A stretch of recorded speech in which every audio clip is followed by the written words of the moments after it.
doing today? We got a lot of drama to cover. Go ahead and skip through the VOD for whatever specific drama you're interested in. We're gonna be covering, what do we got here? We are gonna be covering the Belmont AI drama. I'm a little late to the party, but we got to talk about Turnstiles ex-guitarist Brady Ebert with his potential life in prison charges. And then there's also like PDF file allegations coming out of I guess like the post-hardcore scene. I don't know. We're gonna get into all of that and more. Frick, what up? Daddy, what up? Yo, okay, I'm not a PDF, bro. Z, what up? I don't know, bro. I am not the PDF. Okay, we're gonna be talking about a PDF. What up, guys? How you doing? How you doing? Before we get into any of that, though, boy, do we got a yap. We got a yap, bro. Yo, Dallas, what up? You went through a breakup. I'm sorry to hear that, bro. Yo, Alika, you changed your name, bro. Alika, you changed your name. Man, he just wanted a cupcake. Okay. You had the EDP files, bro. We got to talk about our EDP files. God forbid a fella just, God forbid a fella just wants a cupcake. God forbid. Oh, wait. Wait, I'm confused. I see Alika and Lika. Wait. I thought that was you, Alika. Holy shit. Yo, Chase with the sub on YouTube. What up? Holy. I want to make sure that my YouTube chat is working as well on my end. It should be. You put up an alarm? That's what I'm talking about. Yo, Ghost, what up? What up, dude? Hold on. Let me make sure I could see stuff from the YouTube side. If you're watching on YouTube, type 1 in chat just so I know that like the chat is working. Because on my end it doesn't. Let me see. Hold on. I could just wait. Test. Okay, all right, we're good. We're good. It's working. Guys, how we doing today? How we doing? Before getting started, bro, I got a couple things to yap about. I went through like an emotional roller coaster the last 2 days. Yo, Ruiz, what up? How you doing?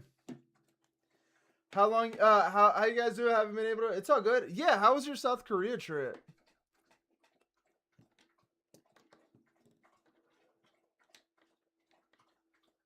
Y esa bandera de Portugal? Yeah, bro, I'm Portuguese and Peruvian.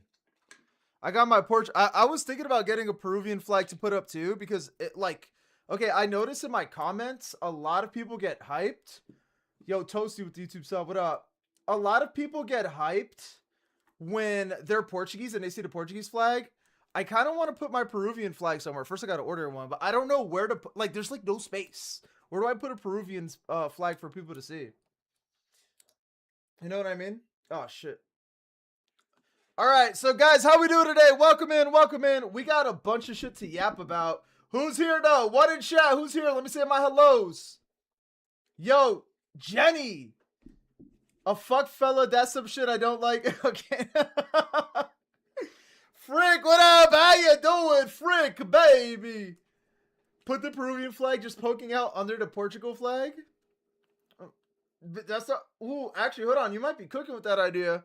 Jacko, what up? Jenny, what up? I like that. I like the rebellion. Alika, what up? Ghost, what up? No, it's chapstick. It's not a vape. I was gonna set up the hookah though. I fell in a stream. What do you mean? Yo, Frenching. What up, baby? How you doing, Frenching? Guys, did you see today's main channel upload? It's cooking, bro. That shit is cooking. Oh, like wait, you fell into a tiny river? How did you survive, bro? How did you survive? I'm so happy for you. All right, fellas. First things first. The Pokemon versus Band show. We didn't get to fully talk about it. But that shit, oh man. That shit was awesome. Fred fell into yeah, dude. And she survived. She's a survivor. The Pokemon versus Band show was awesome. I thought it was super fun. People don't die from getting wet and bruises. Hey, you'll never know, man. What about that guy from SpongeBob? Do you want me to put the photos? Yeah, yeah, do it. I'd love to see it. So the Pokemon versus the Pokemon or band show, that was awesome, man. Yo, Hex, what up? That was awesome. I like. Okay, so I want you guys to be honest with me. So for anyone that's like that actually watched it, for anyone that's seen it, let me know what I should work on. So what I will say was there was like some parts where there was dead air, and I was like, oh no, fuck. Losing sleep all the time, bro. I'm running on like 4 hours. I feel you, dog. Make it less scuffed. It's tough. Okay, so like you don't think about like the potential fuck ups. You don't think about that type of stuff until the actual show. You know what I mean? Like I tried my best to ensure that it like rolled out well and everything was fine. But like there's just things that happen. Our channel point's on, by the way. There's just things that happen that you can't predict, right? And I did my best to ensure that like it was like as least. Oh shit. Okay, yeah, they're on. Oh fuck, yeah, they're on. Thank you. I did my best to ensure that like nothing was like OD scuffed. I tried to have my game set together, but it was just like kind of tough to do. But I think the edited down version is gonna be fine. Maybe test the format of the challenges with another. Yeah, I would see Frick. I was thinking that, but I was just like running out of time. 40 stream streak. That's what I'm talking about, baby. How many months is that?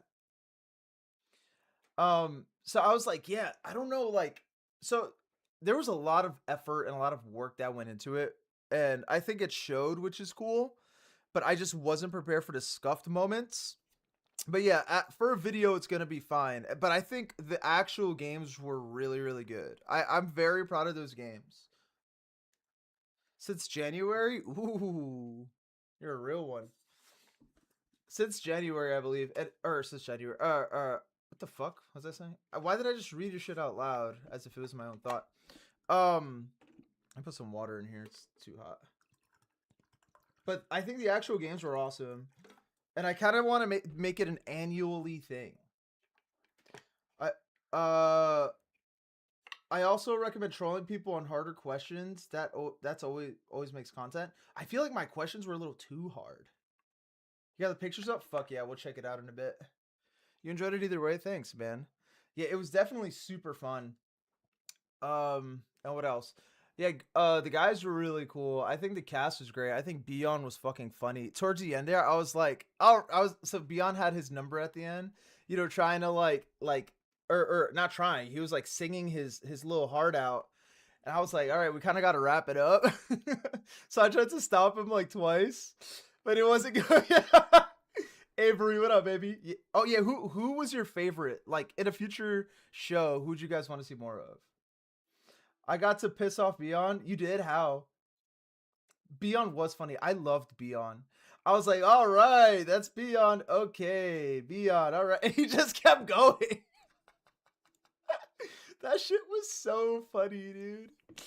I thought it was hilarious. I made him sing Ghost Town. Oh man. Me and my cousin, we go crazy singing that song. But yeah, that was super good. Anyway, before we get into our things, I have one more thing to talk about. They're all fun, yeah. I really fuck with Iconics too. Iconics is a cool guy. Very nonchalant. I forgot what it was, but I shouted something to chat. He kept asking what the fuck is it? Do those dishes. Yo, Lukey Pookie with the follow. What up, baby? Welcome in, welcome in. Yeah, Iconics was cool. Lonnie was cool too. I wish we got a little bit more out of Lonnie, like his character, because I think he's funny too. I watched some of his videos, and he's a pretty he's a witty guy. He's a witty guy. You got steel-toed boots now for what, work or for fun? Is it for work or for pleasure? So, fellas, I don't know how many you don't work. That's what I'm talking about. That's my fun employed homie right there. Okay, so guys, I have spoke about time and time again how bad I wanted a 3DS or a PSP to mod it. Right? I think Lonnie just wanted to chill out because of all the big personalities. Yeah. Apex was funny too. Oh man, it was a great cast. It was a great cast. I liked Lonnie because he was like a nice like breather. You know what I mean? Because yeah, everyone was well. Iconics was funny. I would say Beyond and Apex were the big personalities though. But I think it was like a nice cast. I wanted to get two more. What's on it? You got a PS Vita, bro? Mod it. So all right. So let me tell you guys real quick. I have been on a hunt on a jersey trying to get my hands on a 3DS so fucking bad. So bad. Right? I have been looking everywhere. Everyone's trying to scam with the prices. Good quiet, good girl. And I'm like, fuck, man. Long story short, I go to Maryland because we have an appointment there. And I see there's a retro game store straight up, like right by the appointment. And I'm like, fuck yeah, let me check that bitch out. Let me check that bitch out. I go in, 3DSs, 120 bucks. And I'm like, fuck, I don't know. It had a yellow screen. It was all fucked up. Now I'm about to show you guys. I'm a piece of shit. I'm genuinely a scumbag piece of shit, and I don't deserve this life. This is why. Out of the two 3DSs, they were banged up and they both had yellow screen. So I'm like, whatever, I'll get the less banged up one. I get the 3DS, I obtain it, take it home, and I realize down on the D-pad is not working. Mind you, Baltimore is like hours away. And I'm like, oh, fuck. And the reason why I really wanted it was because I have a last minute trip to go to do in Cincinnati. So I'm gonna be that's why I'm off on Wednesday. I'm not gonna be streaming Wednesday. I'm gonna be in Cincinnati. How much did you pay? 120. I went so I'm like, fuck man, I really wanted this 3DS, so I had like a bunch of games to play for my trip. And I'm like, you know what? Fuck it. I Google why isn't a D-pad working? It was like, oh, it's probably just built up gunk. So I'm like, hey, stop licking. So I'm like, okay, built up gunk, I could probably fix it. This is where I fuck up. I'm opening that bitch. Now, anyone that's ever like fucked with like hardware, motherboards, whatever the fuck, there are ribbons that you are absolutely not supposed to rip. Because then it's cooked. It's cooked. I ripped one. I ripped one. I ripped a ribbon and I'm like, oof. I'm like, all right. I screwed everything back together. I'm like, you know what? Whatever. It is what it is. I'm just going to return this bitch tomorrow. I noted. I turned it back on to see if the D-pad is like at least working. L button isn't working. Fuck. L button isn't working. It's stiff as fuck. I fucked it up. First thing tomorrow morning, I call. I'm like, yo, listen, man. L button ain't working. D-pad ain't working. You fucked me up, guy. And they gave me the wrong charger and the wrong stylus. I'm like, hey, man, you kind of fucked me up here. You knew I was 3 hours away. I don't mind because I was talking to the kid was cool. He was a hardcore kid. He had like, what was the band that Between the Buried and Me was in, that metalcore band before they were Between the Buried and Me? People are selling them even more expensive here. Bro, everything is expensive in Portugal, dog. The jeans, whew. So, whatever. I'm like, listen, man, it's okay. Accidents happen, whatever. But because I'm driving hours away, maybe we could work something out. Maybe we could be. I was gentle. I promise you, I was gentle. It was just like so old and crusty. It just like snapped so easily. I didn't even touch it. I go and I trade it in, right? Or I exchange it, and the guy and I'm like, they have a third 3DS there that's already modded. And I'm like, well, listen, what if I exchange it for that because I made this drive? They're like, we'll give it to you for 20 bucks more rather than 60. I fucked up because I already bought the USB adapter for my SD card. I got an SD card. I spent like an extra 40 bucks on this shit. Guess what I got, fellas? Guess what Big Lou got? Check this bitch out. check this bit. It is clean too, bro. It is in solid condition. No yells, nothing, bro. I know, Jenny. I was downloading it and I immediately thought of you. I was just playing on a toilet, bro. Check it out. It's already modded. All right, I got 3D Land on it. I got Shovel Knight on it. I got Zelda Four Swords on it. Pokemon Y. What else I got on here? I got Kingdom Hearts 3D Dream Drop Distance, Cooking Mama 4, Adventure Time, Explore the Dungeon, Mario Kart 7, Animal Crossing New Leaf. Just a bunch of games that I've always wanted to play but never got the opportunity. Do you guys want to see my me? And then we'll get started. Let me show you my me and then we'll get started on real content. If I dug my 3DS out and did Luigi, oh my god, the Luigi levels. It's not even a new 3DS. Oh, I'm sorry. I'm sorry, frick. It wasn't available. Taco, what up? I'm doing good. All right. Okay, my me is pretty zesty. Yo, Teehee, what up? You in my walls? Okay, I don't know who the fuck this dickhead is. He just, because remember, it's pre-owned, so I don't know who this dickhead is, but that's me. Hold on. Let me show you my fella. I think he looks like me, don't he? Check it out. I think that's pretty accurate, no? 1 to 10. 1 to 10. How accurate is that bad boy? Look, hold on. Let me do the same face. DS Lite. Ooh, that's good. It's me. 4? That's soft, Vizzy? What do you mean? Yeah, I'm excited. Looks like Ted Bundy. What are you on about? Ted Bundy? I gotta put this on my dog, by the way. If Vizzy was a sissy liberal. Cute woo Vizzy. Wait, I wonder how this... Hold on, I kind of want to... She got the... She does. Hold on, let me... How... I'm curious. I'm curious. This might be a little gross.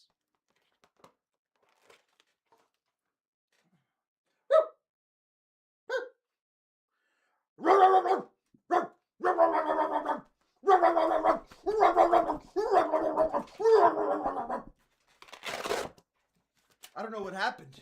I think I have DID. I think I might have DID. Why are we bro, 3? We are so clip happy today.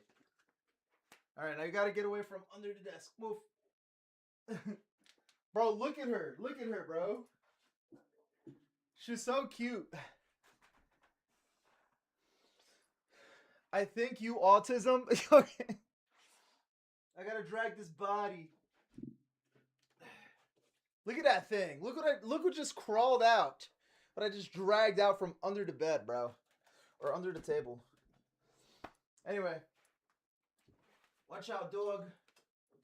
Watch out. All right. Yo, Lonnie. Yo, Lonnie, my goat. I do got that dog in me. I got to push this one out the way, though. Yeah. All right. Who's ready for some content, baby?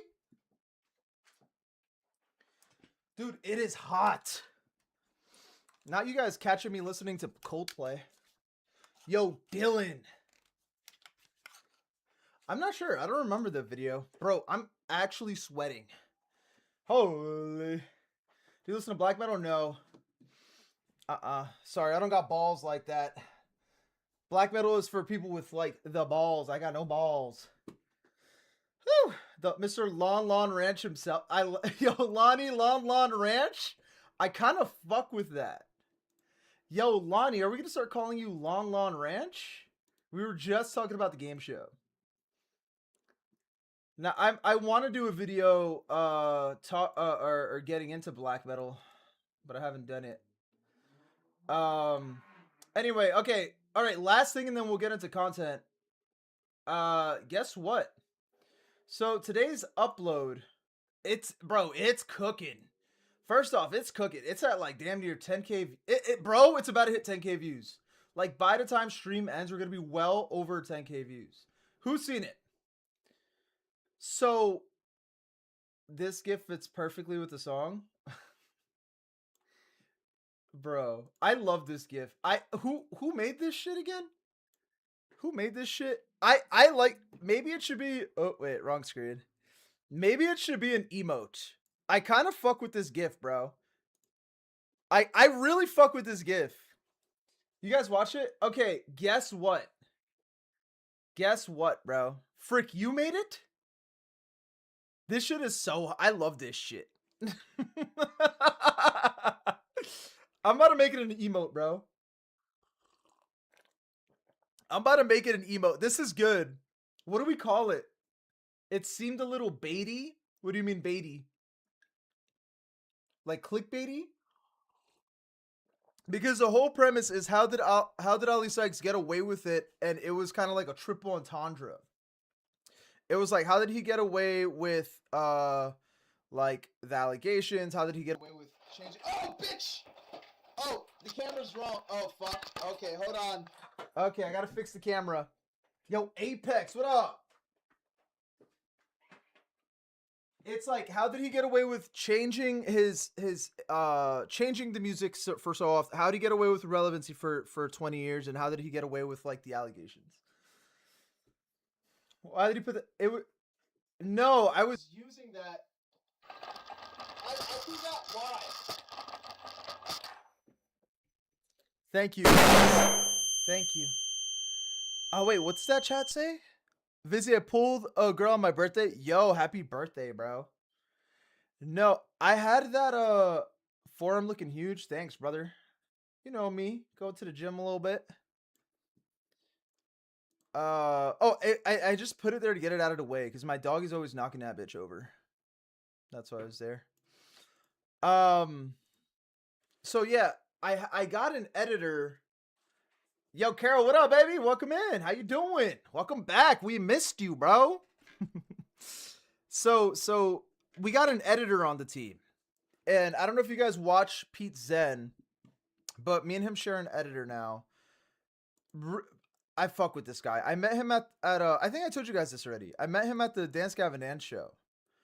And it was, I love, okay, so obviously it was his first project with me. And there was like a little things I needed tweaking. But I really wanted a video out today, and he wouldn't be able to get to it till this morning. So I stood up till like 4 a.m. tweaking that bitch. I was so here. 2 different songs. It's a great song, isn't it?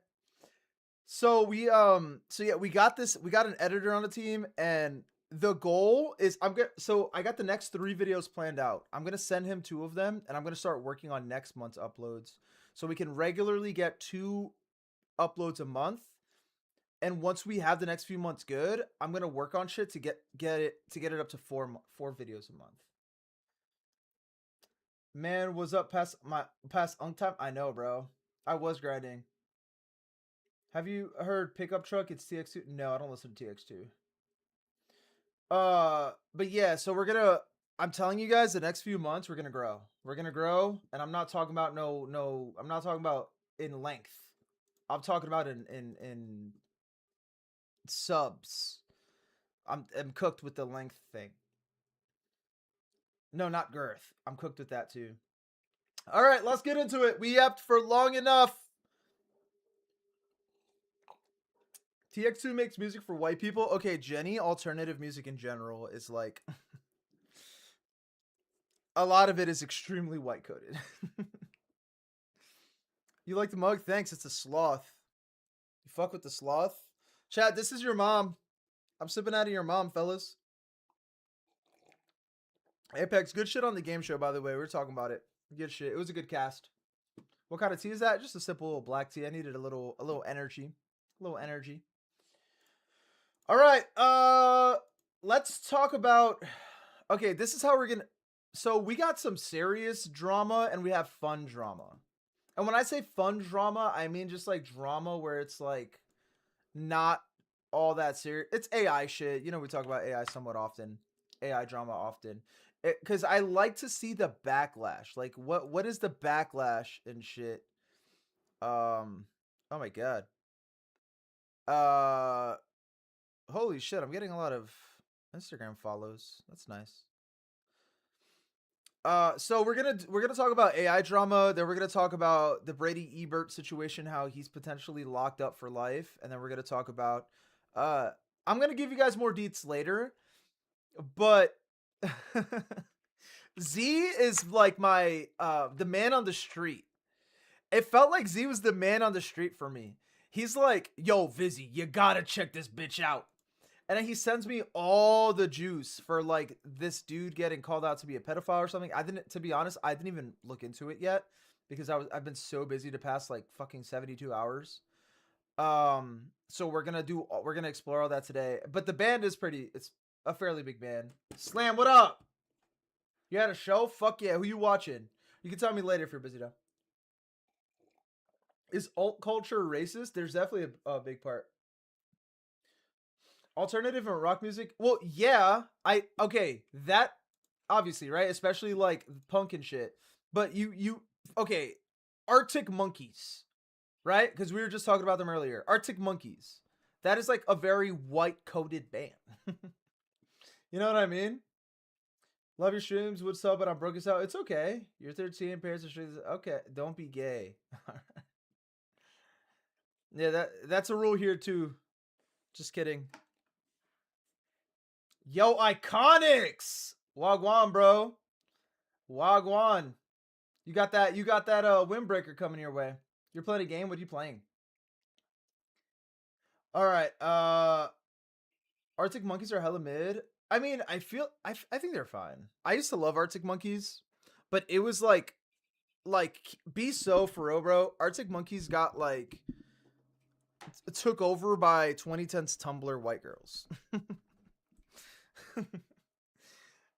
You know what I mean?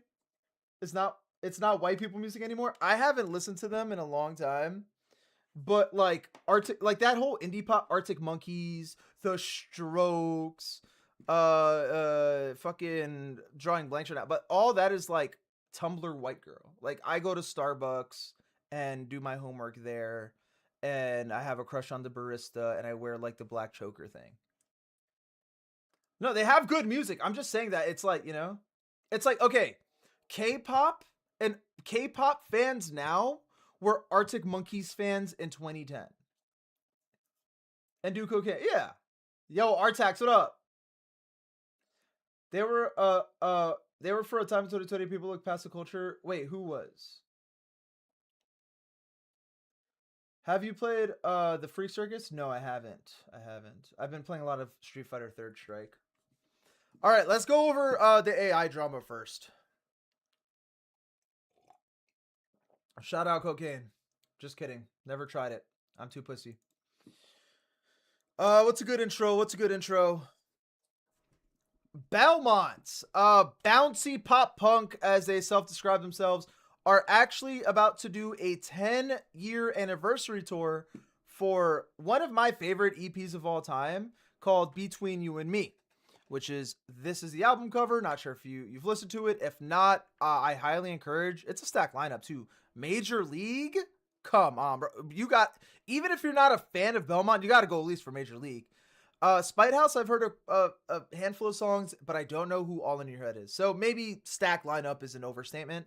But in general, like Major League, Belmont, bro, this EP, so fucking solid. So good. This is the EP that had their popular one. What was it called? You're wasting your time here. You know what I'm talking about? Yo, Gerald, what up, baby? So, so yeah, they do like this genty pop punk blend, and it's really cool. And they lean kind of into like hip hop aesthetics too, like the big chains and trap beats and stuff like that. Can't believe it's been 10 years already. I know, right? I know. But they caught they're catching some heat because I didn't realize. Ooh, hold on. Too sad. Too sad. Um, so I liked this post. I didn't realize that this was AI. I don't know why. I just see three chuds, right? Excuse me. I didn't look that deep. I just see three chuds. I assume it's like fish islands. I didn't like look too deep. I liked it, and then I saw this, whatever. But then I'm on Reddit, right? And apparently Taz, the vocalist of the band, is actually like going crazy. Not going crazy, but he's like kind of clapping back at anyone that is like saying, "Yo, what the fuck? Why are you using AI?" So let's read this Reddit post, see what people are saying, and we'll take a deeper look at this photo because it very obviously is AI. It's just like in passing, you don't notice. I mean, I didn't notice, but it is very obviously AI if you look at it for like 10 seconds. You know what I mean? What did Vizzy say when he came out? I did not, bro. I did not. Didn't want to pay an editor. Here's yo, Deli. Thank you for the fucking follow, baby. Welcome in. But here's the thing, yo. How'd you discover me, Deli? Welcome, welcome. But here's the thing, like, this is a silly thing to AI because it's like, it literally just looks like a fisheye lens, right? But when you look close, like the hands all fucked up here. I don't know what the hell's going on over here, right? Even these hands are like weird. Like it looks like shit. It's AI, right? Like could it pay an editor? Bro, you could have done this yourself like fairly easily. You know what I mean? Scrolling on Twitch, fuck yeah. What kind of music do you like? Why are they so chunky? AI, baby. That's why. So the Reddit post reads, Belmont posts AI image to promote new tour. Sorry. Belmont posts AI image to promote new tour. Singer only comments hot dog emoji to anyone calling out the AI. Which, by the way, I think they did this for a reason. But we'll get to that in a second. The AI is pretty blatant, but if you need proof, check out the hands at the bottom right. There's a detached hand blending into the wrist and extra fingers, no arm attached. Yeah, and they're referring to, I don't know, can you guys see this well? I don't know if I need to zoom in more. I'm sure I don't need to, but like you should be able to see like, yeah, this is so fucky, very obviously AI, right? Um Personally, I think it's a bad move to use AI at all, especially on purpose. And then to wait, what? How do you hold on? Wait. I'm sorry, dude. How do you use AI by accident? What do you, wait, what do you mean especially on purpose? What? Like I mean maybe they mean like using AI like on your own without like if you have a social media manager, right? Maybe your social media manager is using AI and without your permission and maybe that's what they mean. Um but anyway, where was it? And then to double down when called out on it. Hot Mulligan accidentally used AI once, and I think their response was perfect. They got a refund from their creator, apologized for the AI use, and then reposted it. Reposted a handmade poster instead. Okay, now I get it. All I had to do was keep reading. Okay, so what basically what they're saying is like, okay, you could use AI by accident if you pay someone like, hey, artist or editor, can you make me this? They present you an AI art thing, and then that's how you accidentally post it. Okay, now I understand. Now I get it. I know there's a minority of people that don't really care about AI, but as supporters of music and art, I think it's a responsibility on the parts of those of us who do care about the use of AI to call it out. Excuse me. It's easy to dismiss this because it's not that serious or it's funny, but once we start letting artists get away with AI on promo posters, merch, and social media posts, it's a very small slippery slope before it starts showing up in the music itself. And to me, that's my concern, right? When I see a band is like using AI, my immediate concern is like, okay, is the floodgates now open to actually use it in your music, right? Because once you start listening to music and you find out it's AI, right? I'd imagine I who knows, maybe that's happening and I have no idea, but I doubt it. But I'd imagine if like let's say Belmont came out with a fucking banger track and it turns out it's like I would feel a sense of betrayal. You know what I mean? I like I think openly using AI immediately puts up like it immediately takes trust away from the viewer, fan, etc. In my opinion. I don't want to listen to music made by people who don't respect real artists enough to use AI and then double down on it. I've seen Belmont twice and had fun at both shows, but I definitely won't see them again unless they change this kind of behavior. Otherwise, there's plenty of other acts to discover and see. What are your thoughts, chat?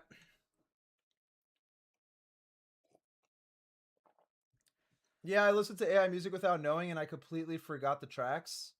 Yeah, see, it's I don't know. It's bad.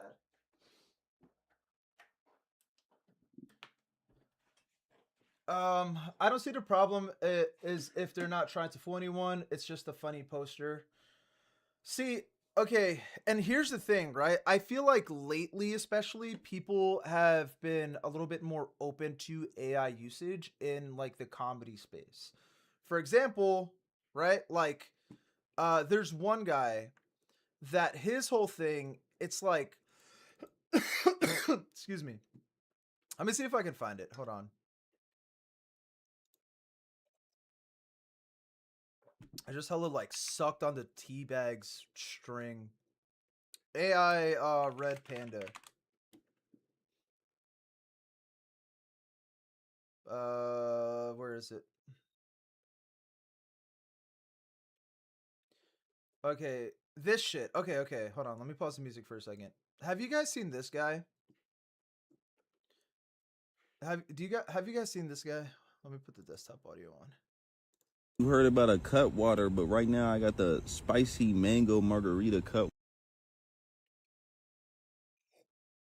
Has this been happening to anybody else? My Instagram videos are like not loading I don't properly. know if you heard about. Hold on. Let's do another one. My Instagram videos are literally like cutting midway. I thought it was a mobile thing, but now it looks like it's happening on fucking.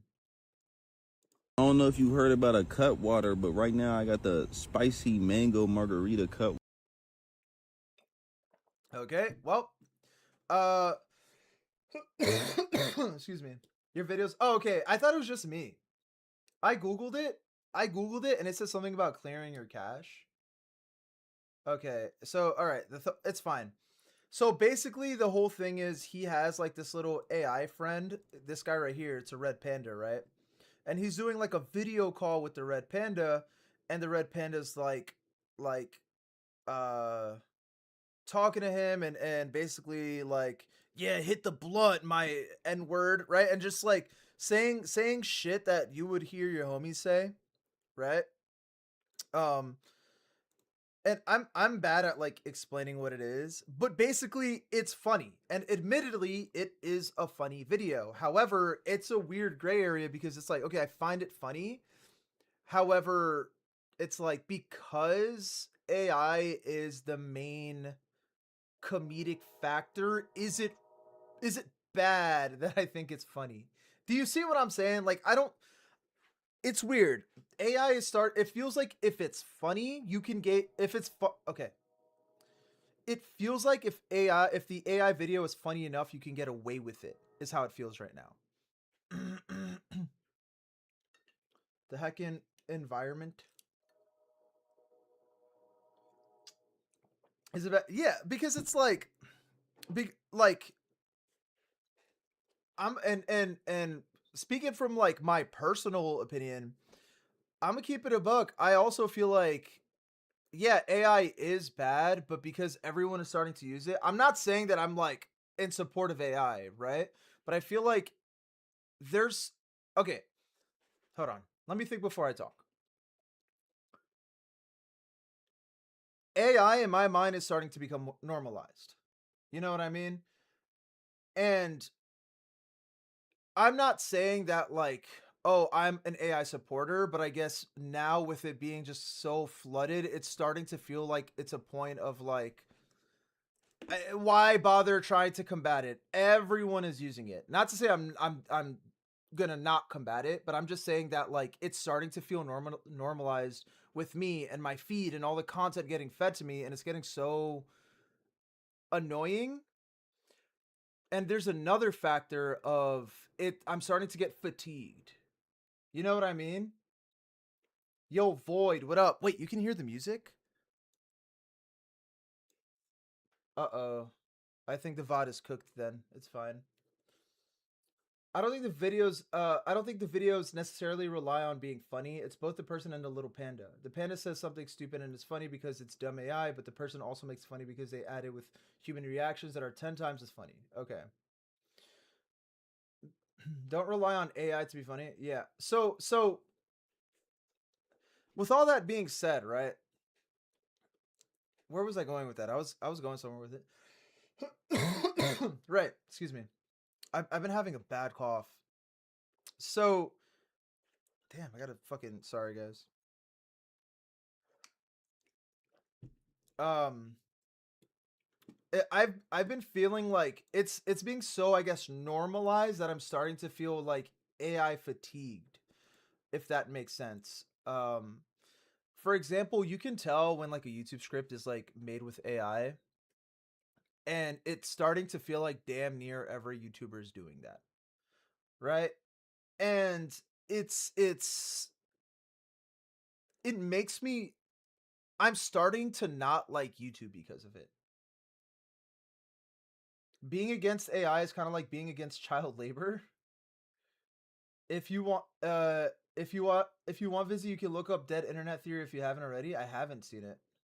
It's also the problem of curating your algorithm. If you want / engage with AI content, you'll see more. If you scroll away and check the don't show me this button or whatever, you're gonna see less. Okay, yeah, but like even in spaces where I'm not expecting AI, it's getting pushed in my face, like a random YouTube video I stumble upon. Right? I watch Joe Bart a lot, and Joe Bart, he literally reacts to videos that are AI scripted and he doesn't realize that. But then you look at the YouTube comments and everyone's like, okay, Joe, you're fucking stupid that you don't realize this is AI scripted. And he watches YouTube a lot, right? So I bring that up to say that like AI is literally being secretly fed to you. You know what I'm saying? But anyway, with all that being said, like I'm starting to feel like a doomer when it comes to like the whole AI thing. And even I, as I say every time, I use AI to ensure that my scripts are as close to factually correct as it possibly can be. Right? And I think AI is okay in like medical fields and blah blah blah. I say this literally every single time we talk about AI because I don't want somebody to be like, "Oh, Vizzy hypocrite," right? But I think AI should stay away. You shouldn't rely on AI for your art. You know what I mean? It's well known that companies are desperate to make it seem useful / worthwhile as an investment. Yeah, and I don't understand why. Is it because like if we get people used to AI, we can like hire less humans in turn like save money? Is that the thing? Like I haven't like really because it's a booble. I'd be doing that too. I just try not to let AI do any writing for me. I just have it proofread and fact check. Exactly, right? Because it's the worst feeling when it's like, oh, hey, I got this thing wrong, and then you're getting absolutely shit on in the comment section, like, oh, I can't believe this fucking 5 monthly listener band that is actually the reason why this genre exists is not mentioned in this video. Or if it is mentioned, I can't believe you said there's 4 members instead of 5, right? I want to ensure shit like that don't slip out the cracks. You know what I mean? Anyway, I don't want to stray too far away from the topic at hand. Yo, tits, what up? Illy, he's yeah, no diddly.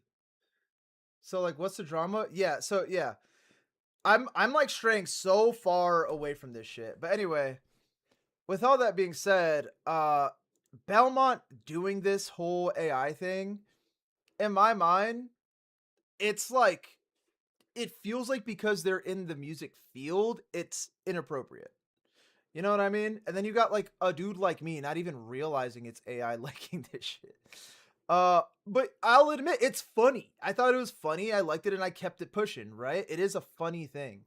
Now, I think the band, right? I think it's a PR stunt. I think the band knew this is a big tour, right? I feel like they don't really need to push, but I guess they want people to know that this is happening, right? So they're like, "Oh, I know what would get people talking using AI." And like Belmont, I feel like are low key open to hate. Like, for example, Dance Gavin Dance, when they announced that tour with See You Space Cowboy and blah blah blah, the whole tour that actually ended up breaking up See You Space Cowboy. Belmont without hesitation. I don't give a fuck. Yeah, let me get in that bitch. Right? I think Belmont literally they just don't give a fuck. And it shows because in this Reddit post, we see that Taz, the vocalist of Belmont, is actually like kind of firing back at some comments. Not really. Trash Trash the Midwest emo band actually commented, "This is not a good post." um, but check this out. Where is it? Where is it? Where is it? Where is it? Where is it? Where is it? And I don't get the joke. Hold on.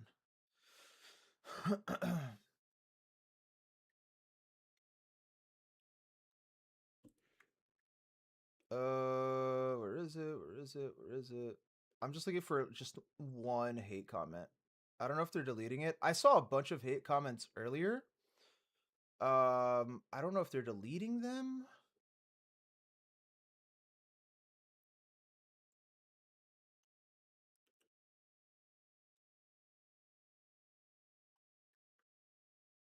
Okay, here's one. Uh Here's a few actually. Okay, I guess after scrolling through a bunch of them, you start seeing like the AI what the fuck thing. AI why? Somebody says it's not AI, which I think this guy like if you look at this and say it's not AI, I think there's something like like straight up wrong with you. Like I think you need to see someone. Yo, James, what up? Not caring is pretty punk rock. uh That's how many oh, okay, he's being sarcastic. He says, "Bro on the right has fingers." He says, "That's how many fingers he has. Stop being insensitive." No, ain't no fucking way Belmont uses AI. And then this is the vocalist here, Taz. He's literally commenting hot dog emoji on like almost anyone that like criticizes their AI work. And I don't understand the joke. Is it that like, oh, we're fat and eat hot dogs? Is that the joke? Bummer, I really liked you guys before the AI and body shaming not cool. Is this body shaming? Wait, is this body? I didn't even think about that.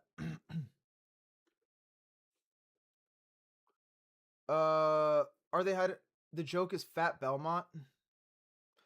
This is what I do because I don't have the money or pay a proofreader $70 an hour to go over my stuff. AI is the most useful resource in that field because it takes information. Oh, okay, I see what you're saying. If they were using AI to make music, that would be lame, but a band using AI for graphics seems like a non-issue to me. It's not their selling point. If it was a graphic artist using AI, that would be different. Notice how the AI comments have so many likes compared to the other ones. Naturally, they should be at the top, so I think they do hide the AI comments. Either that, I also saw that I don't know if you can't see it on desktop, but I also saw that they like hearted a bunch, and the ones they heart get top shown first. Um, I guess the argument is why use AI when you can pay a graphic designer, but what graphic designer is going to be like, yeah, sure, I'll make you fat. We all use that. Yeah, see, like you could straight up just like use a Snapchat filter or something, right? Like I think paying an IR or sorry, I think paying a graphic designer to make you fat, stupid use for resources, right? But they're like, oh yeah, I want to do a meme, blah blah blah.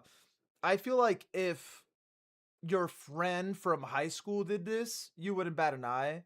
But because this is like a big bandwidth influence, right? It like takes trust away from the listener. And it's also like you're openly like, hey guys, it's okay to use AI in a creative field, even though this poster isn't necessarily like a creative thing, I guess. I mean, I guess it is. I don't know, man. Lines, I feel like lines are kind of gray. Um, it's not AI. They just gain a lot of weight. I feel like the joke of making them fat is worse than it being AI. If you think this is body shaming, you're a fat fuck who projects and cries. Oh my god. Yeah, so I don't know. I just feel like this was definitely a PR stunt, right? This was definitely like, hey, we want to promote our shit. Let's purposefully use this absolutely shitty AI slop that is very obviously AI to get people talking. You know what I'm saying? That is I feel like that is very obvious. Like, I feel like it's very obvious because if they were trying to hide that it was AI or whatever, or like, bro, it feels like this is like they didn't even try. They put in a prompt. They said whatever it spits out, just use it, right? Because this is obvious, right? They don't care about that. They don't care about whatever's going on over here, homie's fucking left nipple or whatever, right? They knew this was gonna get people talking. That's why they uploaded it. Me making this video, me talking about this on stream, is what they want. But anyway, yo, pandas, what up? Let's read some Reddit comments. Musicians that use AI artwork are paving the way for creators to prompt songs better than they can write. Oof. Yeah, I don't know why they'd embrace fucking over artists when it's gonna come for their side of things just as much. Like, there's already enough AI bands out there fooling people. I guess that's also another factor, right? Where it's like, it feels like, okay, AI music is eventually going to be like fed to us without us realizing that. If I was in a band, I'd be kind of freaking out about that. I'd be low key like, oh shit. Like, I feel like especially if I was in a band, I'd like do what I can to like combat the AI issue. You know what I mean? I don't want my job taken by some fucking AI. Like, if you're in a band, you're living the dream job. I don't want that shit taken away. You know what I mean? Um let's see. For real, I'm not spending $50 on overpriced merch that a real person didn't even make. What's that referring to? I don't think this is merch. If this was like merch, I'd be a little bit more pissed. But this is literally just like a promo thing. Um who said their merch is AI created? If you're willing to do it for something small, you'll do it for something big. Once you've broken the seal, your line has been pushed back and your threshold for doing it is now different. I guess that's kind of what I was trying to say earlier. If you're a good musician, you don't have to worry that much about AI. You're not wrong. Did you see like how the future AI entity died? Wait, what? Did you see Yo, cake? Did you see they like held a funeral for an AI entity that died at 1 year old? What? No way. What? It's so easy not to use AI. Yeah, I think literally like Belmont is just like rage baiting. This is a very popular Reddit thread on like the pop punkers fucking subreddit. Uh they just like rage baited the entire pop punk scene without like I feel like 70% of them don't realize you're getting rage baited. Making AI a busy saying So yeah, that's that whole drama. I guess my final take is like that. I guess my final take is it was just like very obviously for promotion and it just worked. It just worked. Everyone, including me and us in chat, are yapping about it. Uh, and Belmont, they're no strangers to like controversy, I guess. Uh, they had like allegations with like their old bassist or guitarist or something. They dropped that motherfucker so quick. But it's like so I feel like that tells us when it comes to like I guess more serious allegations, they're willing to like cut somebody off like you're not fucking with the bread, right? You're not fucking with our career. But they're down to like thread that controversial line to get us talking about them, and I think that is like very obvious. Any last statements before we move on to the next thing?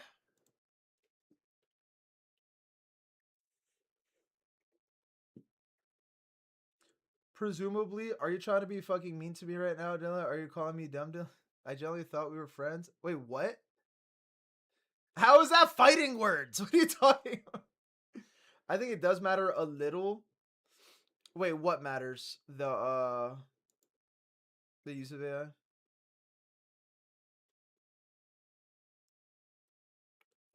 Okay, wait, now I'm lost. Now I'm lost what we're talking about. All right, let's talk about the Brady Ebert thing. I'm sure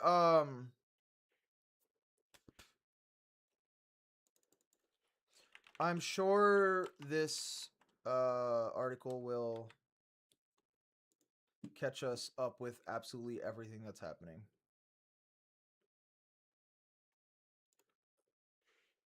Fishbone is so fucking good.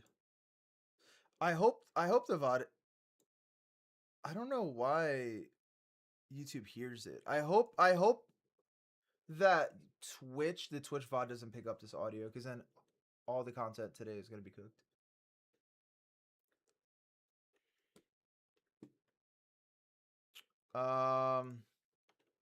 Brady Ebert, life in prison. Really proud of myself. I'm officially 1 week clean. Oh, good shit. That's awesome, dude.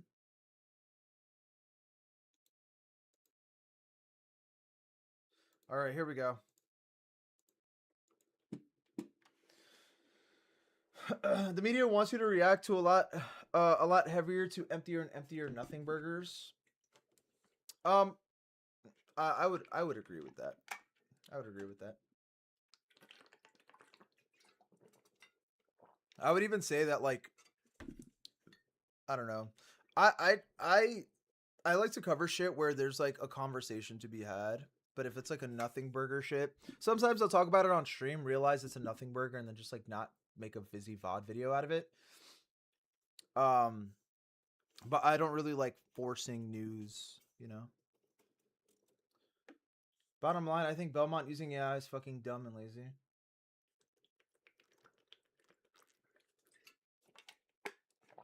All right. Next up. And by the way, we're gonna do a whole day of React one day. I think I'm gonna have this Wednesday off a stream, and then next week I'm gonna have Sunday off because I gotta drive back home. So I want to make it up to you guys by doing like 2 very long streams. Like, I want to finish Pokemon in one stream probably next week. I'll let you know.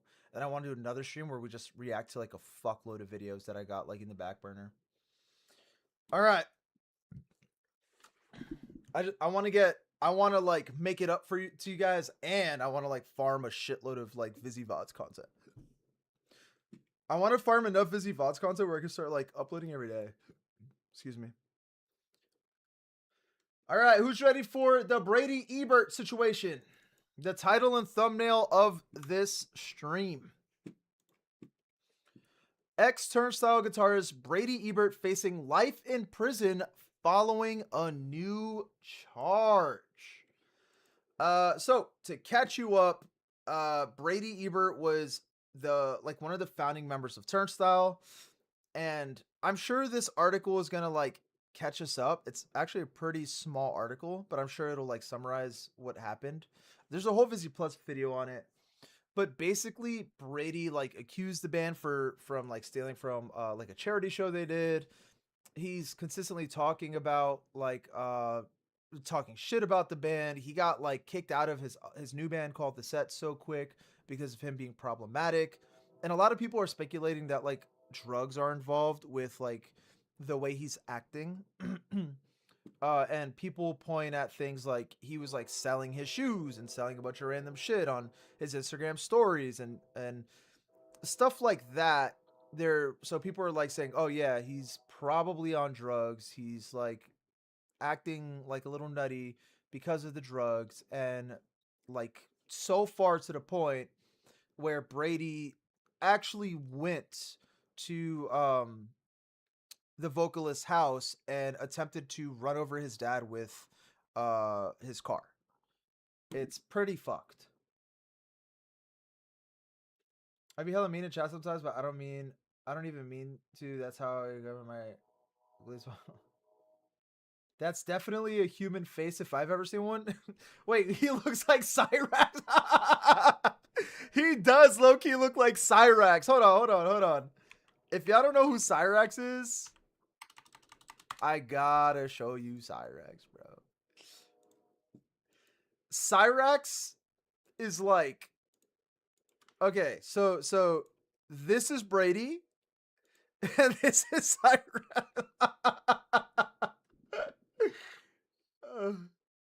Baby, turn down the music. Yeah, I got you.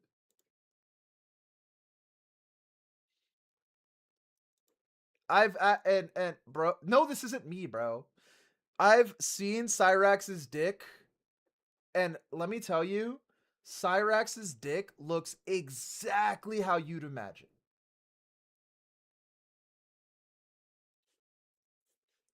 He's from Baltimore, checks out.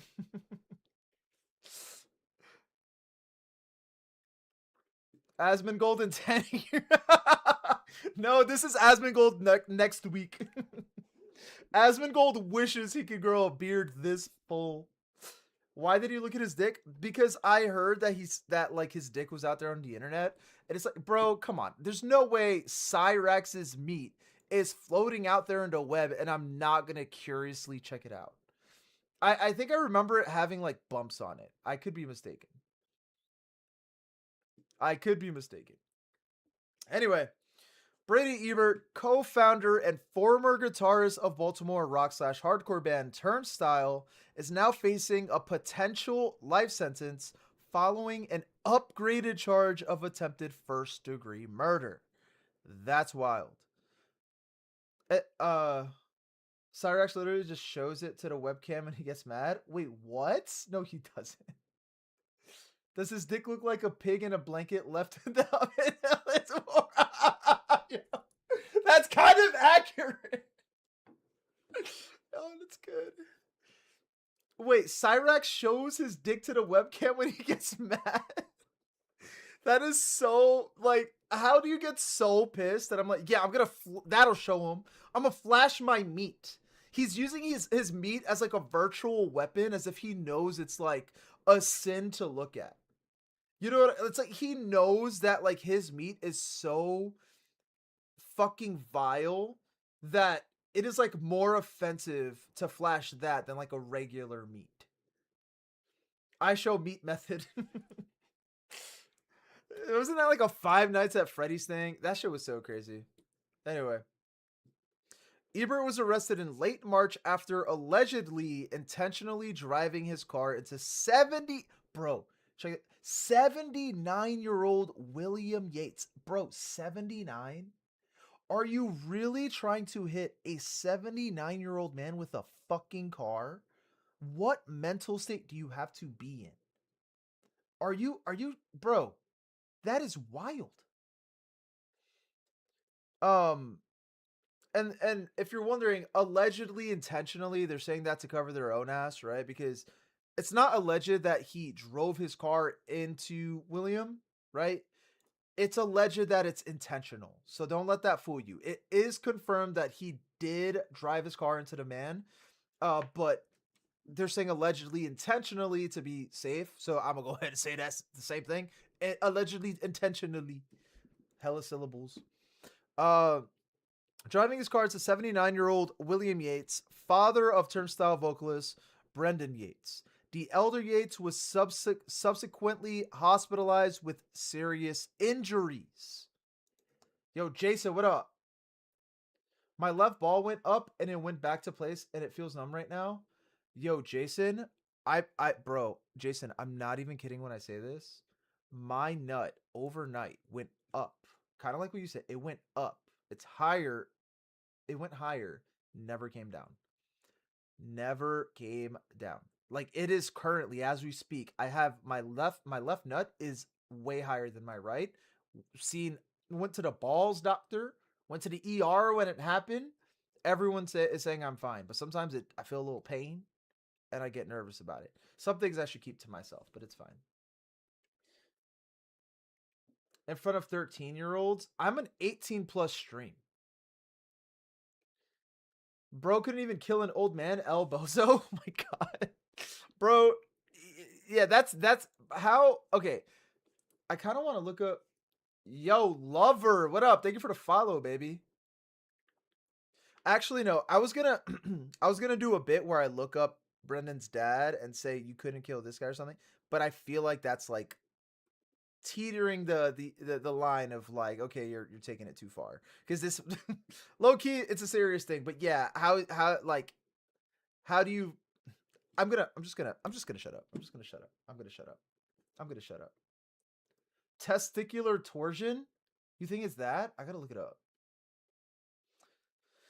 According to the Baltimore Banner, a Montgomery County grand jury indicated Ebert yesterday, Thursday, April 30th. I just farted with my lips, sorry. On the new charge. Previously, Ebert had been facing an attempted second-degree murder rap amongst other charges. So, what is the difference between second, third, and first-degree murder? I'm not a law fella. Difference between second, third, and first-degree murder. Is it like one was like a little closer to death than the other? Uh,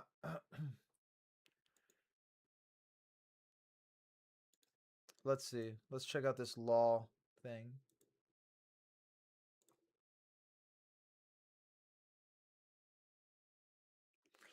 All right. The elements of first degree murder: intent, deliberation, and premeditation, malice, afterthought. Okay. Second degree murder: intentional killings without premeditation, intent to cause only serious bodily harm, extreme indifference to human life, felony murder. And lastly, third degree, uh where is it?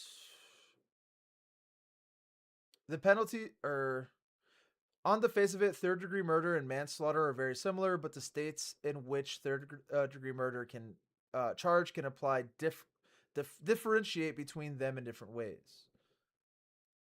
Okay, so I guess like the difference between these murders are like first, second, and third is like intent. Was it an accident? Was it premeditated? Like how like was it what do you call it? Revenge, shit like that, right? Sludge bomb? Wait, what? Oh, I like that. I like that. I like that. Um, so what was next? Ebert remains in custody at Montgomery County Correction Facility and is next due in court on May 8th for a scheduling hearing. So it looks like that we're going to get more information in like 5 days. William Yates has since been discharged from the hospital and continues to recover at home. Directly prior to Turnstiles' recent performance at the Coachella Valley Music and Arts Festival, he introduced his son's band via video message. I kind of want to see that.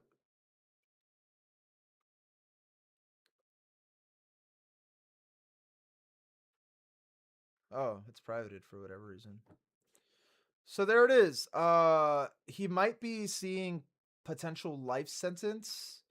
I guess they gotta like see what's going on or whatever. I don't know. Okay, I don't know how deep they look into shit, but I'd imagine if they're like if they see like okay, yeah, this guy is clearly like he is after this band like in more than one way, right? So it's like I guess what I'm saying is I'm curious to know if they look at like his past internet like comments and use that as some sort of testimony or evidence like yeah he clearly has something against Turnstile and like Brent specifically, you know what I mean? If that plays some sort of role, I think he's fucking cooked. Brady will not do well in prison. Why do you say that? Well, I mean I don't know him, but I'm curious to know why you say that. It's okay. I sat on my D and balls right before I got in here. Don't recommend. uh, is he a former guitarist now? Or, no, yeah, he's been a former guitarist for years. His personality and his charges. Okay. So do you think like attempting to murder an old man will give you like a rougher time in prison? I don't know prison culture. Yo, Koi, I didn't even notice Koi was in chat. What up, Koi? What up, baby? Um, yeah, I guess I don't have much commentary to add there. It's just like an insane situation. I don't even know if it's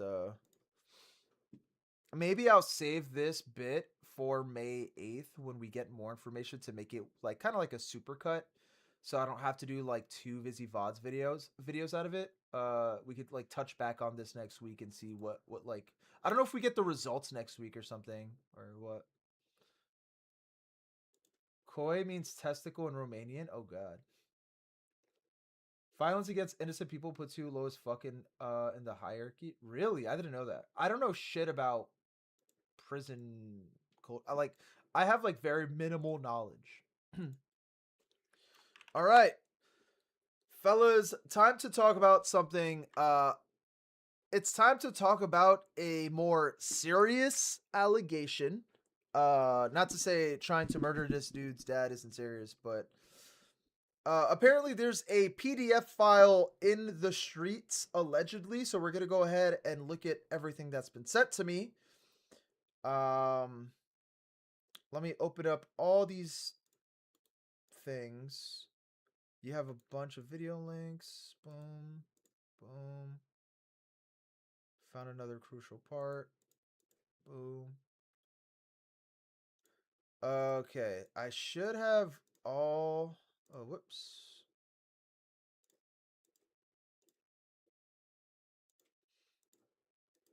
Sorry, I'm just making sure all my links are organized. Okay.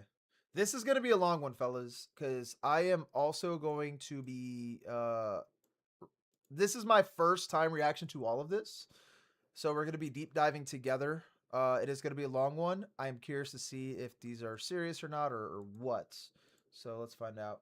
Andy, good morning.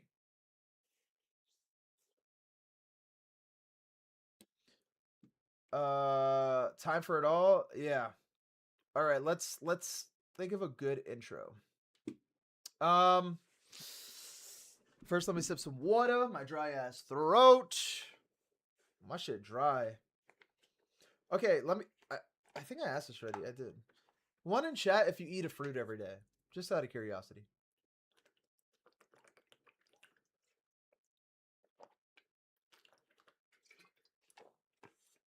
I'm pretty. Gerald, don't fucking lie to me. No, you're the reason why I'm asking this. 2 in chat if you don't. Oh wait. Yeah, you're right. No, pandas doesn't. Pandas doesn't. I'm wrong. Pandas doesn't. You're right. Is wine a fruit? No. Wine is not a fruit. Not every day, but I want to increase my fruit intake. I eat a banana every day. I ate 2 today. Yo, Emma, what up? I ate 2 bananas today, and I did like a strawberry, like banana shake. Pandas is the fruit. Yeah, tasty, delicious little fruit.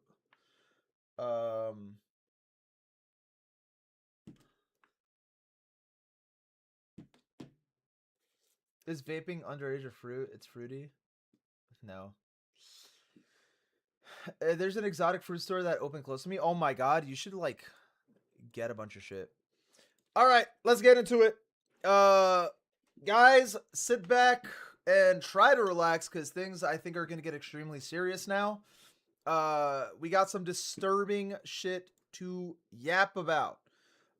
Today's coverage is what's the word? Today's coverage is about Bury Me With You.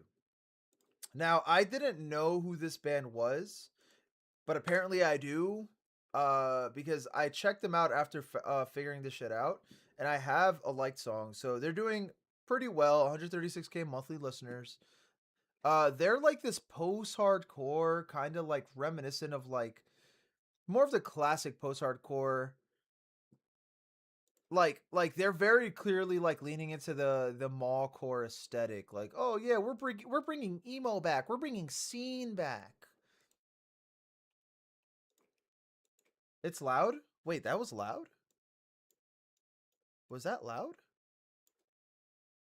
Why was it oh, I'm sorry. My bad, my bad.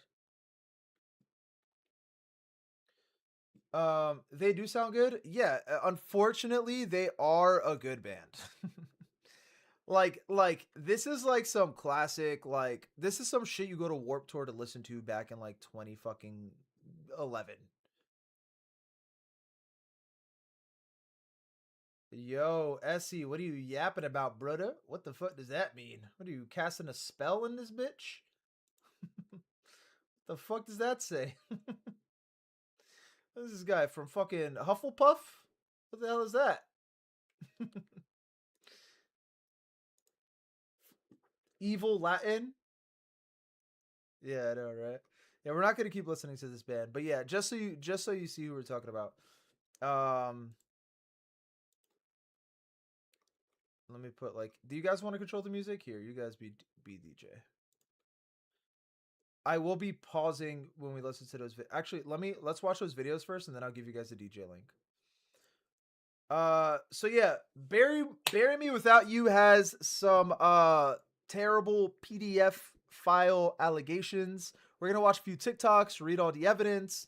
I haven't looked into this at all, so we're just gonna like break this down together. It's gonna be a long one. Just bear with me, and it might get gross. I think it's gonna get gross. So let's see. By the way, shout out Z Mergen chat. He is like my man on the street. This motherfucker was like, "Yo, Vizzy, you gotta check this bitch out." Set me all the everything I needed in order to talk about this on stream. So let's see what this is. I don't even know where to start, so we're just gonna start with this TikTok here. Hopefully, it's not super loud. Yo, and I don't make talking videos, so this is gonna be really hard. But this isn't like blowing up on TikTok yet.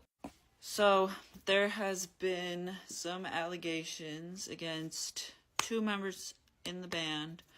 Bury Me With You. Two members. Oof. I thought this was like a one fella thing. If you're familiar with any new wave emo bands, you've probably heard about them. One of my Instagram mutuals and close friends has been like conducting an investigation, you know, with some other people, and we've had a lot of people come forward to make this happen. I am not involved in this group of people, but they have been posting about it almost nonstop since everything has happened. I'm sorry, dude. Can we 2x this? I'm sorry, love with peace and love, bro. There's also been a Instagram account under the ad of FuckBMWY, Fuck Bury Me With You, who came out in I think 2023 with allegations against 2023. Oh, hold on. We got to read this bitch real quick.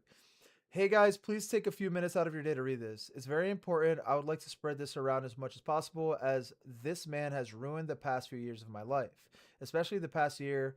Brian Walton, owner of band Mansion, is a rapist, racist, misogynistic, abusive person. I was 15 years old. My best friend was 15 years old. I was a victim of his manipulation at 15/16. He knew my age, still chose to try and pursue me. He just turned 30. Oof, that's my age, brother. And we recently cut contact with him finally.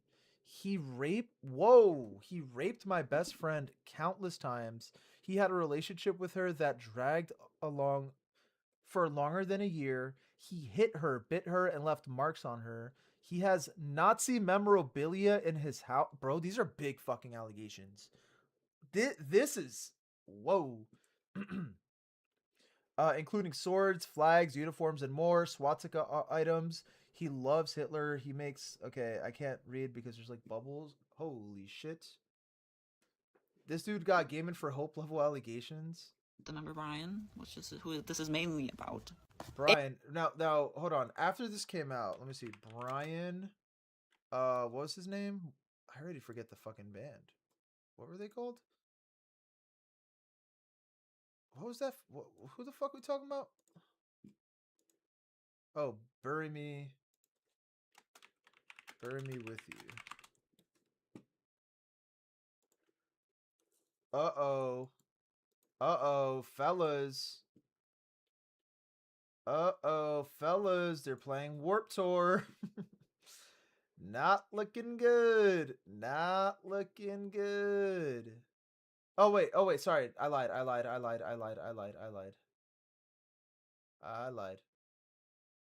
I guess they were doing like some Battle of the Band shit.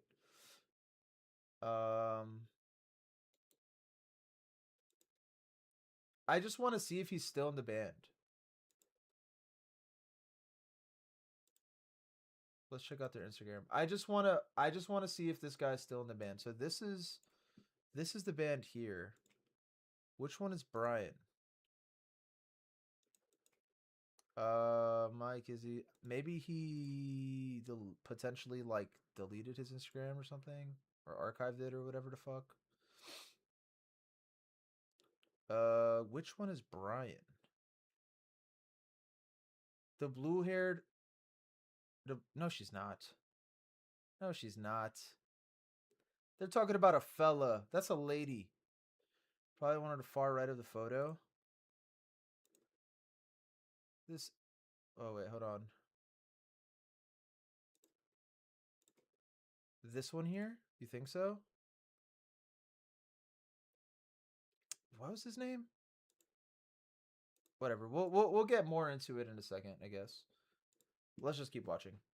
And I do want to say, I unfortunately had the displeasures of talking to this man for a few months in the summer of 2022. It was kind of like a situationship type deal. Oh, here we go. Brian Emo Stink. Unfortunately, but that all ended when he would not tell me his age. Whoa. And he turned out to be 10 years older than me at the time, so... Whoa. He refused to tell her his... Brother, why are you insecure about your age, right? Like, that's weird. See, to me, that is weird. Okay, if you are in, like, a legal, right, consenting relationship, I'm gonna judge you if the human is 18 and you're 28. Yeah, I'm gonna judge you, right? But I guess I can't call you a fucking PDF file, right? But if it's a legal consenting relationship, why do you refuse to tell your partner your age? Like, either you're A, insecure about it, or B, you know you're being weird. You just know you're being weird, right? And what that tells you is, if you are, like, let's say you're the younger person in that relationship, that means Brian, right? Let's say in this hypothetical, it's Brian, will never actually date you or take you out in public. He literally just wants to, like, make this exactly what you said, or they said, a situationship, and that's it. You're never going to be this dude's, like, actual partner. If that was the case, he would have told you his age. If you can get a grasp of what this man is like, you're probably correct. For maybe not doing trigger warning for grooming, pedophilia. Whoa. Chain Swazi / Bury Me With You has not only been covering up the actions of Raphael Toasty and Brian Walton, but have actively been protecting them. Lizzie is 20 years old as of June 12th, 2025. Brian Walton is 32. Raphael is 32. Lizzie started dating Brian previously in... Whoa, wait. Lizzie and Brian are dating? Brother, you're 32 and your girl is 20? Again, legal, but we were just talking about this the other day. That's weird. If you can't go to the bar with your partner, that and you're well above bar age, that is weird. That is weird. Why are you dating? What are you I'm not dating. What do you want about?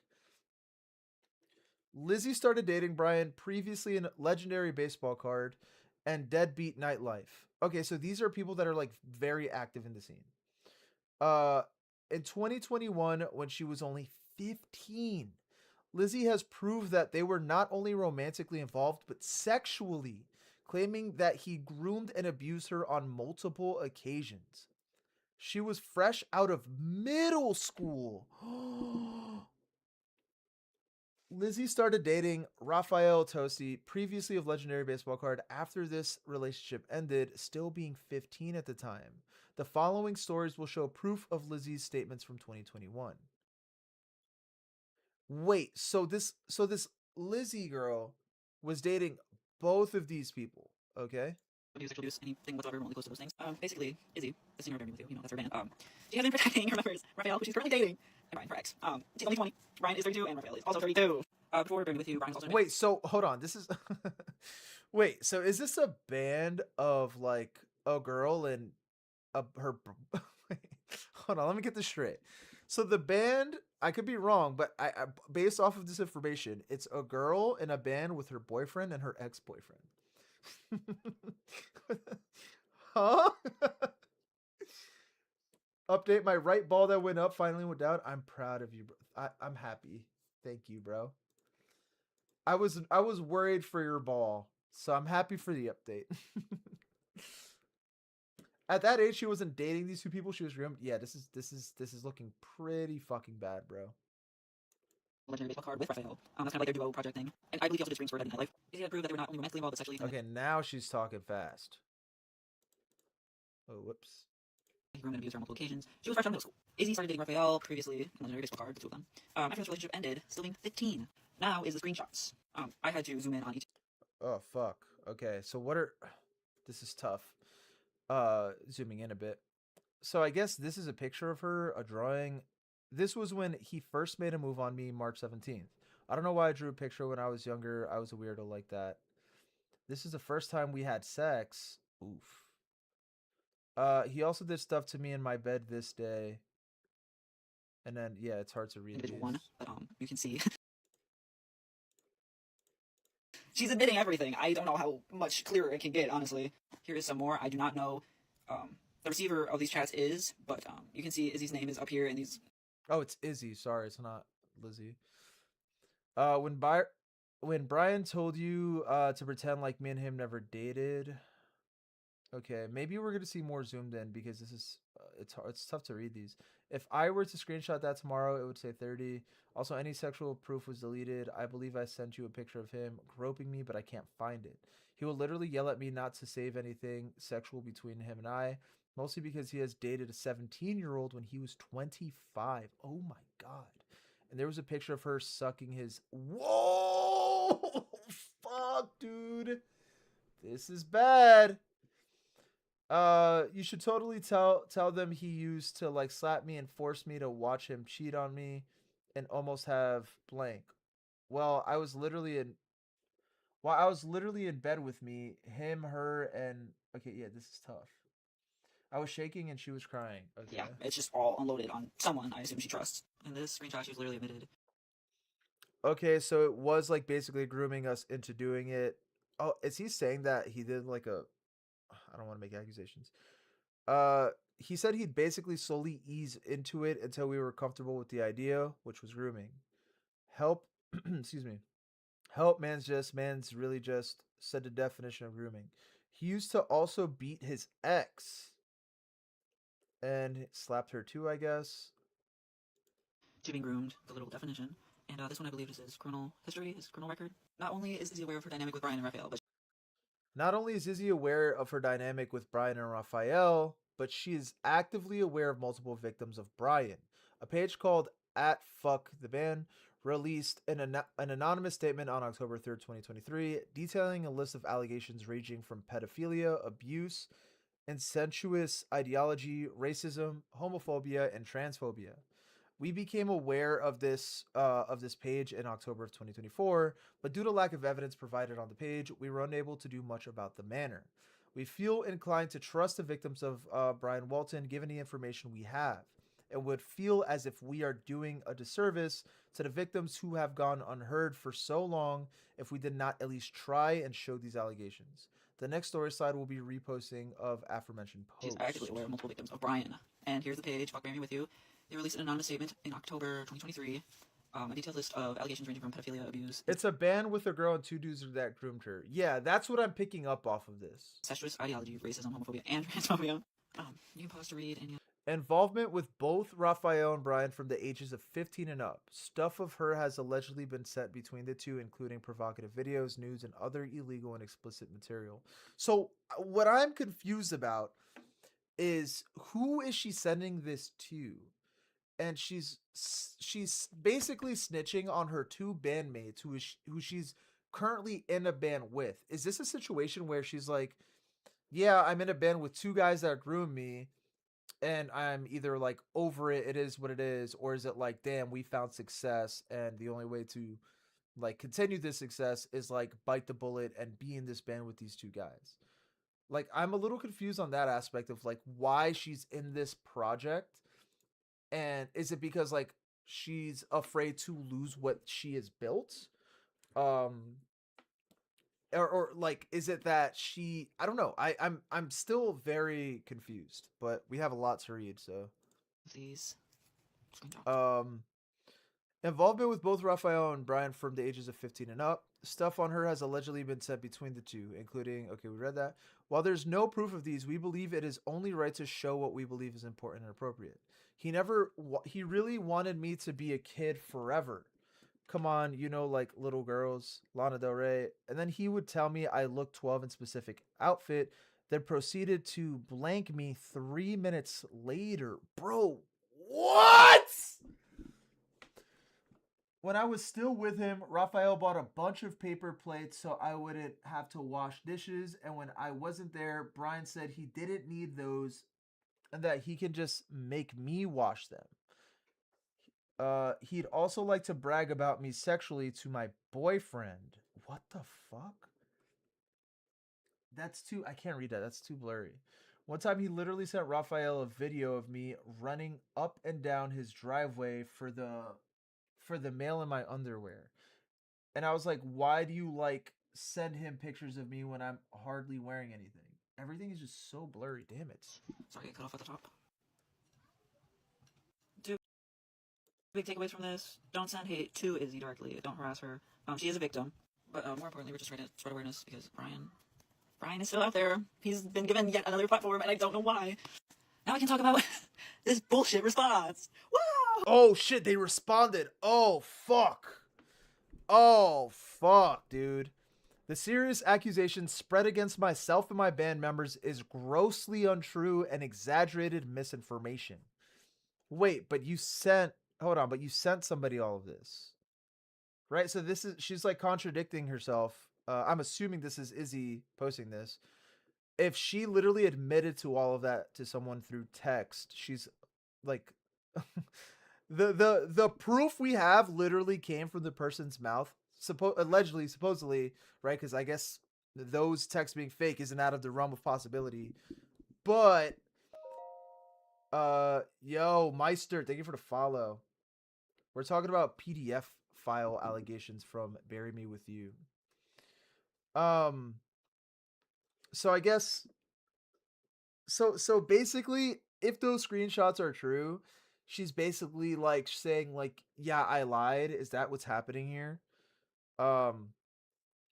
This is related to an internal matter that was investigated and resolved personally and by authorities several years ago.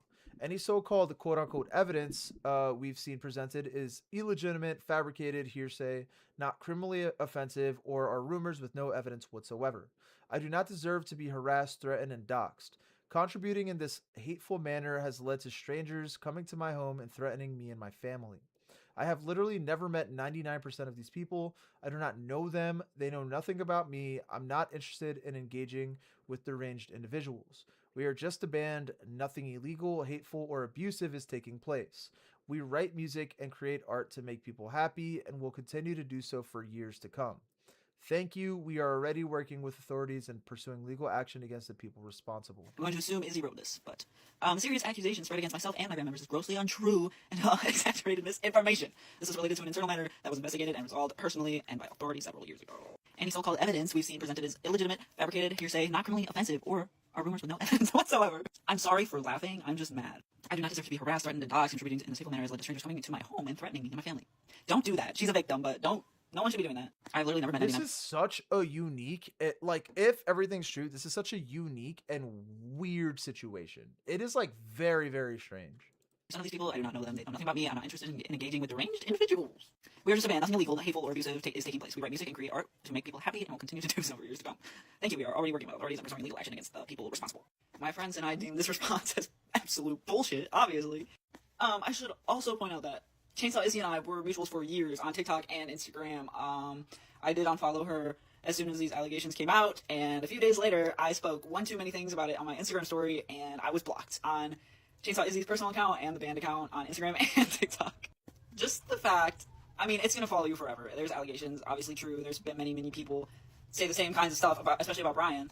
It's just the fact that you want to call us deranged and everything for speaking out about victims when you are one and you're actively protecting people who hurt you.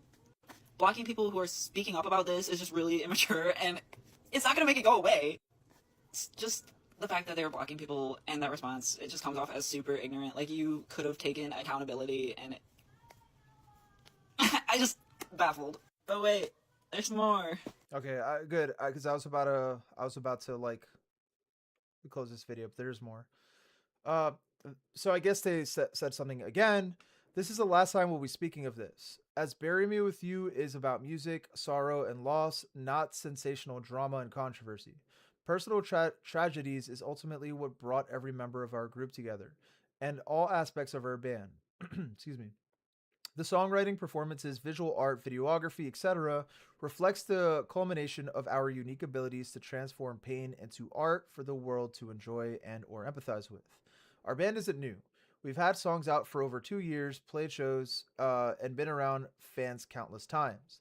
The idea that I or anyone who attends our shows is in danger is such a ridiculous premise.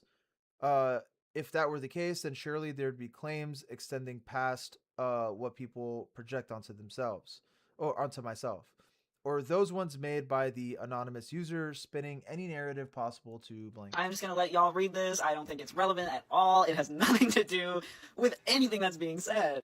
Here is the second part of. Oh, here it is. Um, Possible to take us down since our album starting showing signs of success. At the end of the day, we are true professionals. Our only public or private remarks on any of this are here on this page. We have not reached out to the attackers in any way, uh, as it is very beneath us to stoop to that juvenile level, and we also discourage any others from doing so. This isn't exactly how we imagine our album launch going, but it's nice to know that everyone had fun in one way or another with it. It's only the start for us. We're not going anywhere, and we hope you love Caskets for two as much as we did making it for you. So what I will say is, I guess it feels like I feel like if the band went on hiatus after all of this, I would feel, I don't know, man. Let's just keep reading. I guess I'm trying to, in my mind, figure out, just gather and collect my thoughts, but I think I need more information because, like, based off of this TikTok alone, it does seem like a really strange and scary situation for Izzy to be in this band with two of her groomers, one current and one ex boyfriend. Like, the whole, if true, this is all super fucking weird, and I feel very bad for her because it's kind of like yeah, did they manipulate her to keep this going? Because like again, they've been in a few projects, and this is seemingly the only project that like took off to this regard, or to this extent rather. So it's like, okay, is she shutting up, or are they telling her to shut up for the sake of their career and potential to like live their dream? um but it's also like, but I don't know how accurate that would be because they said they've been in a band for 2 years before they caught attention. So is it like, I don't know. This is strange. Yo, Chungus, what up? We're very strange situation. Don't worry, you're gonna get caught up really quick. Are we done with this TikTok? That. I also had to screenshot this. I was honestly really confused why she felt this is her parents' response. It doesn't mean anything. Oh my god, wait. Wait. Hold on. The parents did a response? Their parents did a fucking response? Our daughter is a 20-year-old woman and shouldn't need her parents stepping in. But here we are. Okay, why? Why are you stepping in? What the fuck? What? We've known Raphael and Brian for years, ever since Bella first reached out to their ad auditioning to do art for one of their bands. They've been nothing but amazing to our family, and we've overseen countless art, music, and video projects together with them since the beginning. Okay, dude, you have, as a parent, what the fuck are you, what are you with them behind closed doors? What are we doing here? Okay, you're their parents. What the fuck does that mean, brother? You don't know what's happening behind closed doors. Also, if you knew them for years, why are you letting these grown ass men hanging out with your underage daughter? What the fuck is happening? What's going on? What is going on? Being from a music background ourselves, I was gigging in San Diego before I married Bella's mom. Okay, irrelevant information. I couldn't appreciate more or be more proud of them all building their band from the ground up with us along for the ride. And as a Christian family, wait, not that religion has anything to do with this. It's like, why are you bringing up your? This is so crazy. And as a Christian family, we obviously wouldn't have allowed any of these freakish accusations to have taken place. The antagonizers, who we know personally, are clearly jealous. Wait, they know the antagonizers? We are clearly jealous of our daughter's beauty, talent, and success. And if you'd all shut your mouths and open your ears, this is such a parent thing to fucking say. Yo, I think you'll realize they've made one of the best albums in the last 20 years. Bro, what are they doing? What are they doing? To anyone. I am just honestly really confused why she felt the need to have her parents speak up about this, especially when growing up, especially now, even for me, like, I didn't tell my parents anything what I was doing online. Like, they didn't know anything. Yes, bro, the parents don't know everything that's going on, right? They might know these humans on like a surface level, but they don't know exactly what the fuck is happening behind closed doors. Well, they come to our house often. Oh, where we go to their shows. That means we know them. You don't know shit. There is just so much you can hide from your parents. Basically, a bunch more bullshit. It's just like, okay, everyone's still defending these two boys, so I think that is basically everything that has been spread around. Okay, let's watch this next video. What is this? I'm making this ramen. Let's talk about Bury Me With You. I see a lot of people that just like this band, and they happen to not have heard. Okay, hold on. Wait, so we got Let's it. talk Wait. about Bury Me With You. I see a lot of people that just like this. Okay, dude, he looks too grown. I do my best to not talk about people's experiences. Brother, you look 32 with it. Like, listen, I don't like knocking on people's styles, but he just doesn't have like the cute little emo boy face for it. This literally looks like a grown fucking man cosplaying as a cute little emo boy. Band, and they happen to not have heard about anything. And if you did not know, Bury Me With You are pedophiles. Some of them, I guess. Brian Walton. Whoa!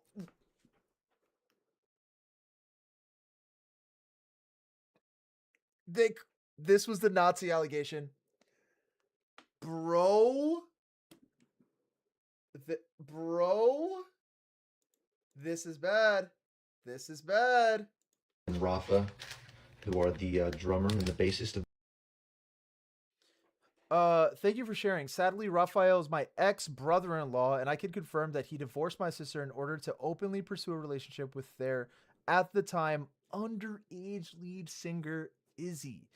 We reported it to law enforcement, but her parents were okay with it and refused to allow charges to be brought. They are sick individuals. I also have recent text messages between me and Raphael in which he admitted being with her and she was underage. I'm happy to share them without doxing. They truly do not deserve a platform. This is, oh my god, this is crazy. Bury Me With You. And if you did not know that, now you know. This is also a video for people who are apologists of Bury Me With You. She's of age. And if you are, you can block me immediately. I don't ever want to talk to you. There's a account on Instagram called Fuck Bury Me With You. If you like this band, or if you've heard of this band, or if you know anything about this band, you should go check out that account. Because obviously, we should not exist in the scene where we are ignorant and we support like pedophiles. People like Bury Me With You.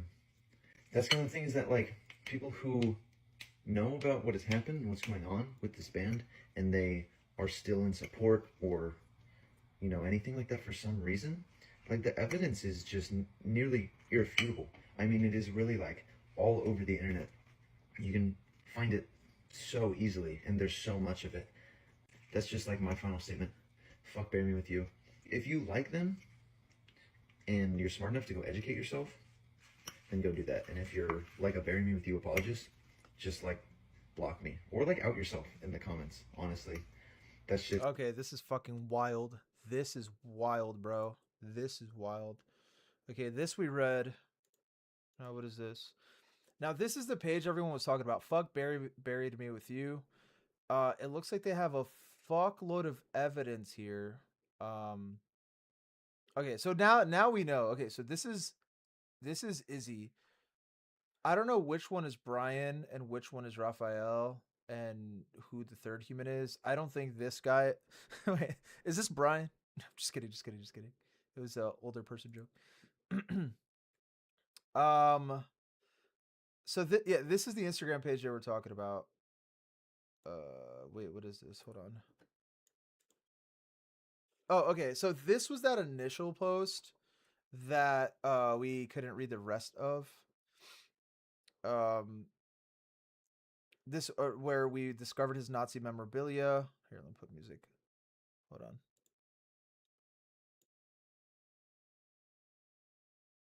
You guys want to be DJ?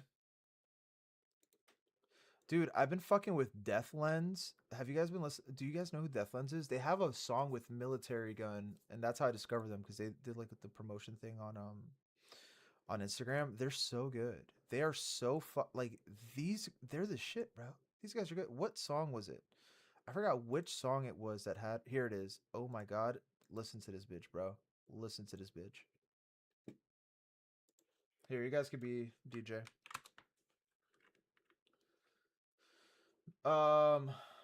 Okay. So let's keep reading.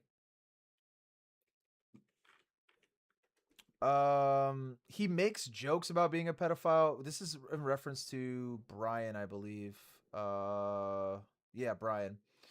He makes jokes about being a pedophile as if what he does is a joke. It's time he has consequences for his actions. He did not paint the murals on the inside of his house. He did not build that stage. He forced my best friend to do it. Okay, I don't know what that's referring to, but apparently he forced a friend to make a stage. He has nude drawings of her in his room despite her being a minor and then being broken up for more than a year now. Her clothes laid in his room for months after breaking up a minor's clothing. He still tries messaging us cutesy things, trying to act like a child and trying to act like he didn't mentally abuse teenagers while he was in his 20s. He cheated on my best friend on her 16th birthday, trying to persuade her to having a threesome with his ex. Oh my fucking god. This guy's like the Epstein of the allegedly. He's like the Epstein of the fucking scene, bro. Well, no, that's reserved for Davi Vanity. I guess he would be like the Diddy. He wouldn't take no as an answer and forced himself on her whenever she went to his house. Oh my god.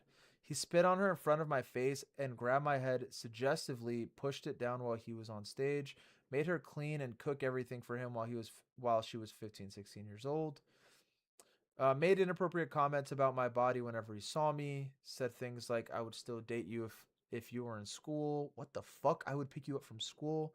Stated that if he had a sister, he would sleep with her. Oh my fuck. This guy's an animal. Oh my god. Whenever I was around him, I felt like I needed to over sexualize myself for his validation from 15 to 17 because if I didn't, I was afraid he would abandon me. Wouldn't let anyone post him because he was afraid someone would attack him. Sorry, I was making sure the music wasn't on desktop. Shows that he's guilty. Yo, Skute with the follow. What up, baby? Yo, Cattle Dog. I was worried you were gonna lose your streak. What up, Cattle Dog? We're talking about the Diddy of the emo scene. Made my best friend dress up as his 6 sexual fantasies. This is crazy, bro. Stated that bisexuality and lesbianism isn't real because only dirty D-slur can like other women. What the brother, do you know what scene you're in? Do you know what fucking scene you're in? What is this guy on about, bro? Made fun of trans women at shows, constantly says racial slurs, which I full-heartedly believe because of that like photo he has in front of the Nazi flag. There's most likely more than I'm unaware of. I have screenshots and pictures of everything to prove this information. If you have any questions and want proof, I will gladly send it to you. Oh my god. And I guess this is him. Okay. Um. Wait, what is this? Oh, this is the T app. Okay, so this is the T app. So apparently, which this came out when I was already taking it, so I didn't like download it or nothing. It's basically an app. Imagine it like a Yelp review for your online Tinder dates. So basic. So this is like everyone's review on Brian. Um. All right, now I'm okay. Hold on, dude. All right, now I'm pissed. I'm fucking lesbian and it's very fucking real. I hope that guy gets up in fucking jail. Dude, if you I'm sorry. If that's what pissed you off and not the whole pedophile thing, I gotta keep it a buck with you, bro. Like, I mean, both are bad. Both piss me off. Oh, wait. I had the siren thing on. Both piss me off, but I've been pissed since the first frame, baby. This is crazy.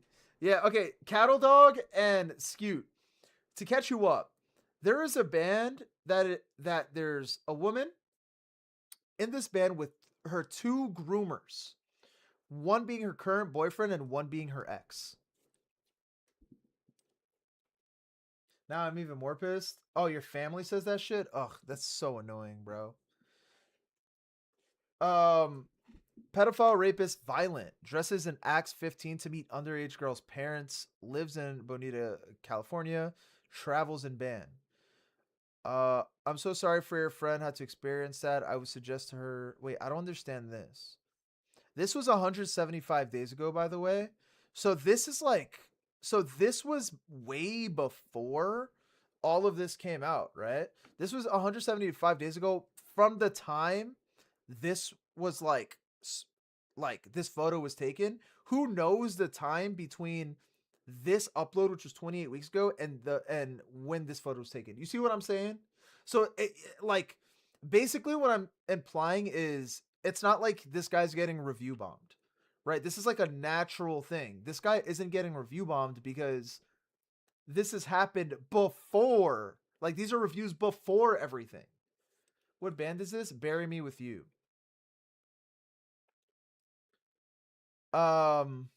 This is insane. Okay, this we read.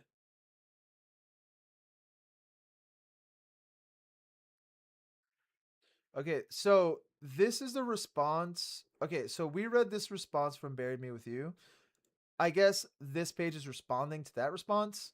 In light of the response, no screenshots were fabricated, edited, or the latter. The only editing done was to redact any personal information, including phone numbers, potential addresses, explicit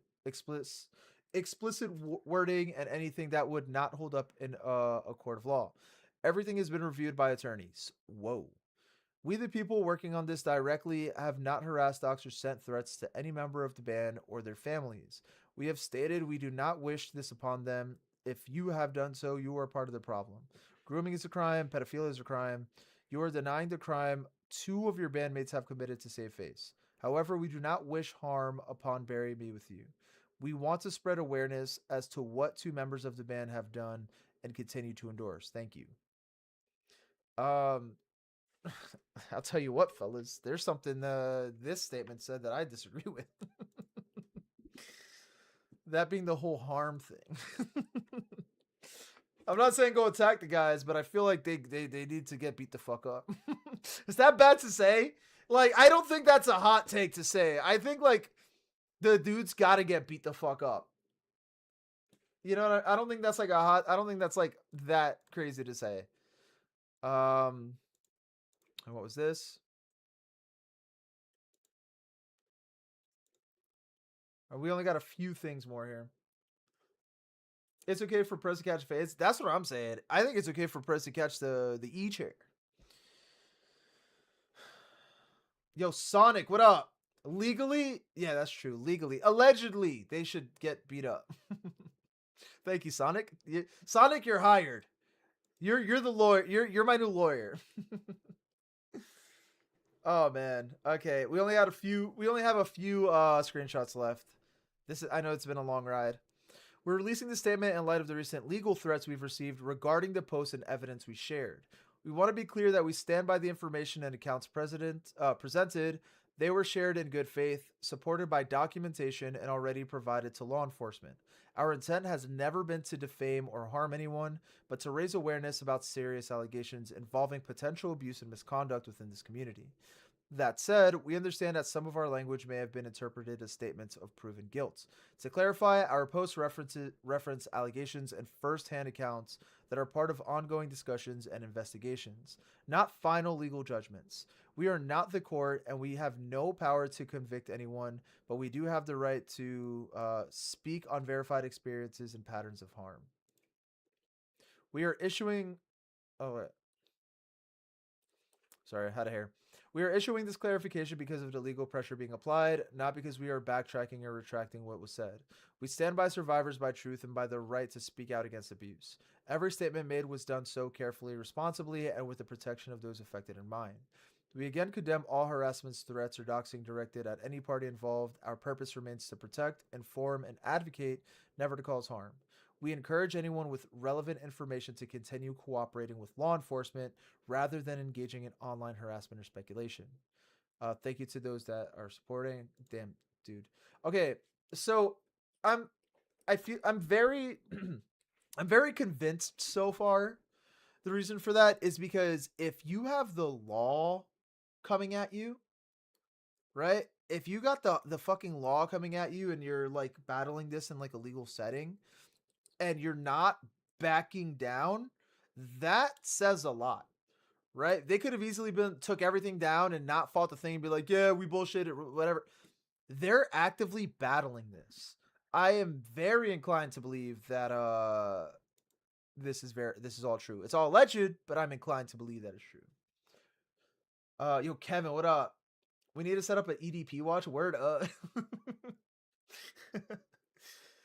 Due to questions surrounding text logs and other interpersonal material, we believe it is important to rely only on publicly available, verifiable information that is dated and independently accessible. The following details are shared solely for factual context and to ensure accuracy in ongoing discussions. All irrelevant names, faces of minors, and any private or identifying details have been censored to protect privacy. These materials are being presented for informational purposes only. Please use this information responsibly and refrain from harassment or speculation. Based on public records and social media accounts, okay, we read this. Izzy's 20, Brian is 32, Raphael is approximately 30 to 32. The age of consent in California is 18. Oof. Oof. I was about to like Google where they were from. Obviously it's California. And I was gonna see the like age of consent to see if like what they were doing were obviously still absolutely gross, but like by law legal. But no, pure alleged illegal activities. Okay, what's the next slide? According to publicly available Facebook posts from the legendary baseball card account, which is their old band, dated in May 14, 2021, Brian and Izzy were publicly represented as being in a relationship at that time. On that date, Lizzie would have been 15 Lizzie would have been 15 approaching 16 and Brian 28. This is public information. They're cooked. They're cooked. They're fucking cooked. This is wow. Izzy was also regularly featured on the social media accounts of Legendary Baseball Card during this period. To illustrate that connection, the following materials reference publicly available DeviantArt posts attributed to Izzy, which were credited for artwork used in a release by the same group. Okay, so this is like a screenshot. Oh no, it looks like Legendary Baseball Card were also popping. 297,000 views. Holy shit. Holy shit. Holy.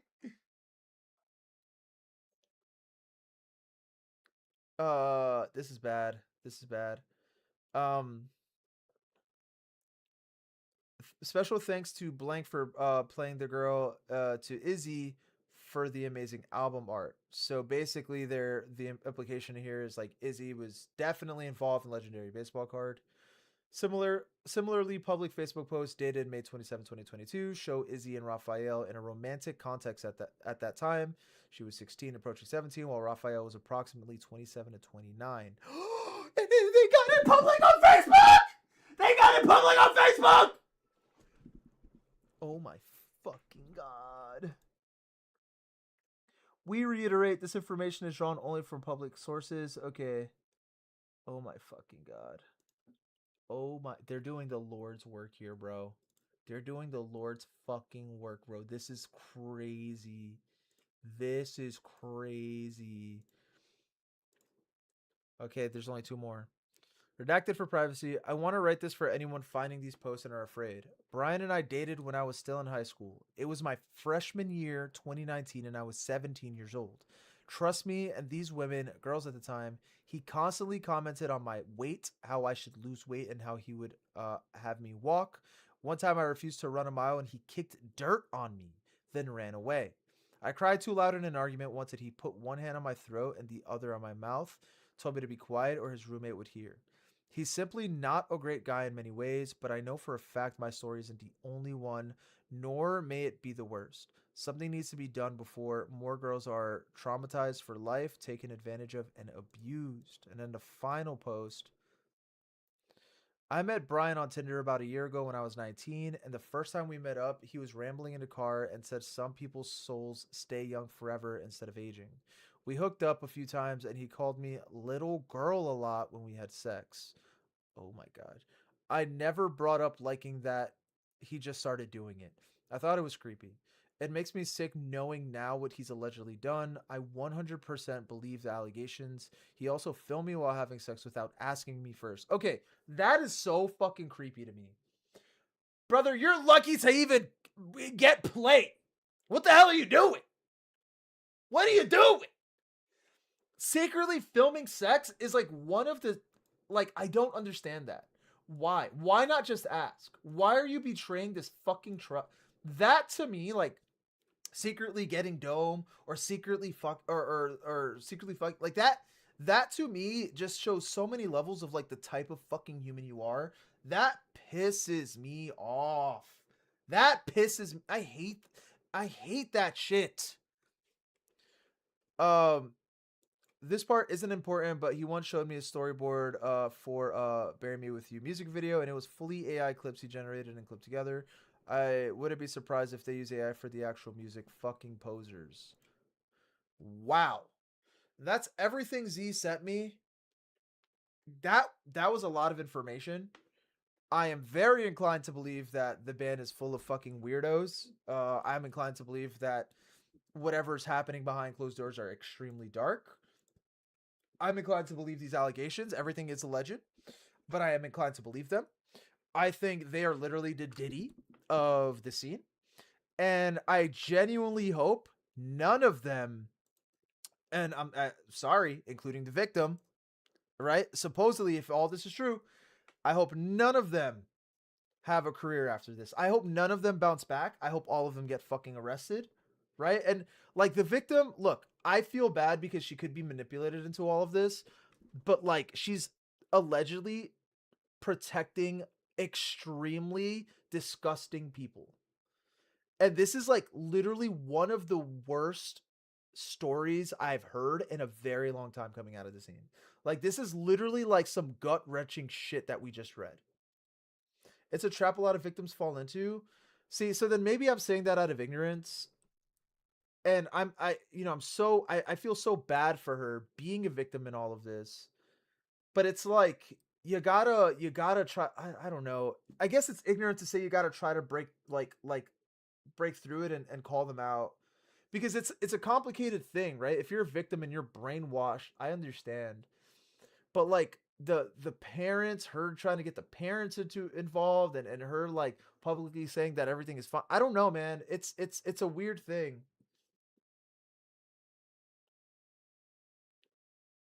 Wait, what? Wait, hold on.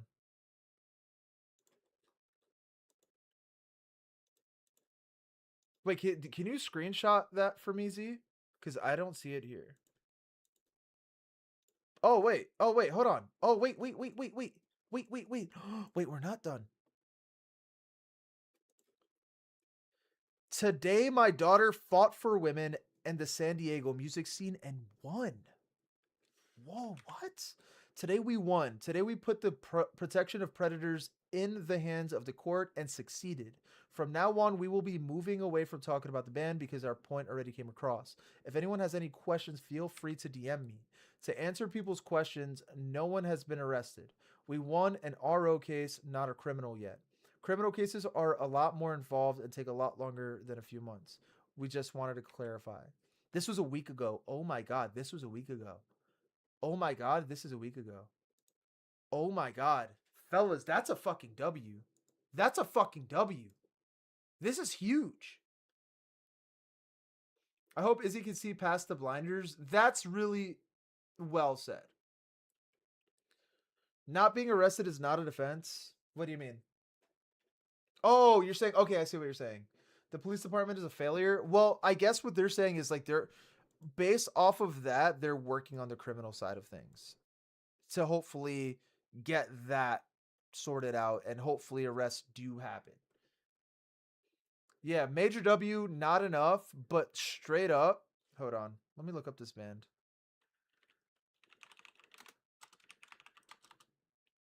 What is it called? Bury Me With You? I hate how they have so many fucking monthly listeners. I hate that so much. I hate that so much. I hate that. I hate seeing like fucking pieces of shits succeed. By the way, just so you guys know, this is the band in question. This is the band in question. You see this band on your feed? Do not engage.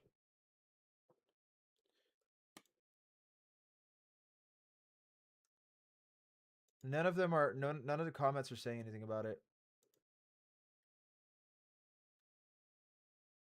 These are all 18 weeks ago, though. Fuck, man. This is terrible. This is terrible. This is terrible. This is terrible.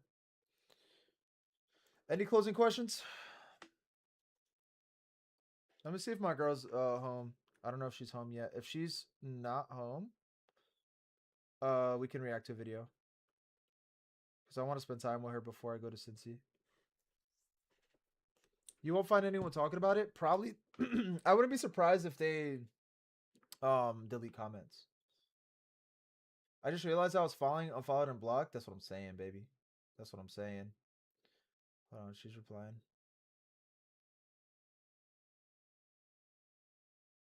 Okay, she's in the shower.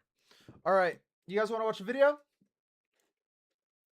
Let's do another video, bro. I that was like some gut wrenching shit. I'm not like when I say that, I'm not even like exaggerating. That's like one of the worst stories we've read in a very long time. Like straight up Diddy's of the scene. I'm not even kidding when I say that shit. This is why I don't fuck around with the alt scene anymore because every other male is like this. Well, here's the thing. That is like a lot.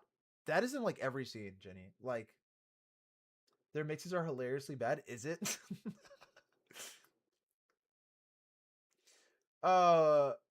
Bordering on Blood on the Dance Floor, Lost Prophet. That's what I'm saying. Like they literally in my mind fall under Lost Prophets, Blood on the Dance Floor, like they're in that sphere in my mind. It's absolutely disgusting, and I really hope they get like I hope more people find out. It's so bad. It is so bad. I hate it. I hate it. I hate it. I hate it, man. I hate it. I hate it.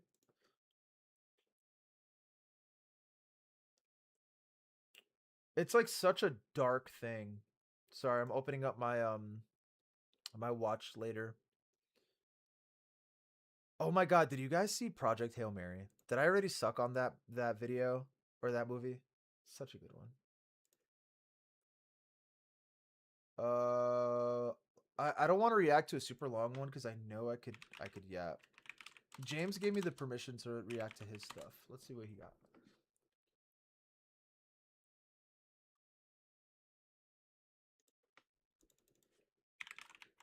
Do you guys watch James?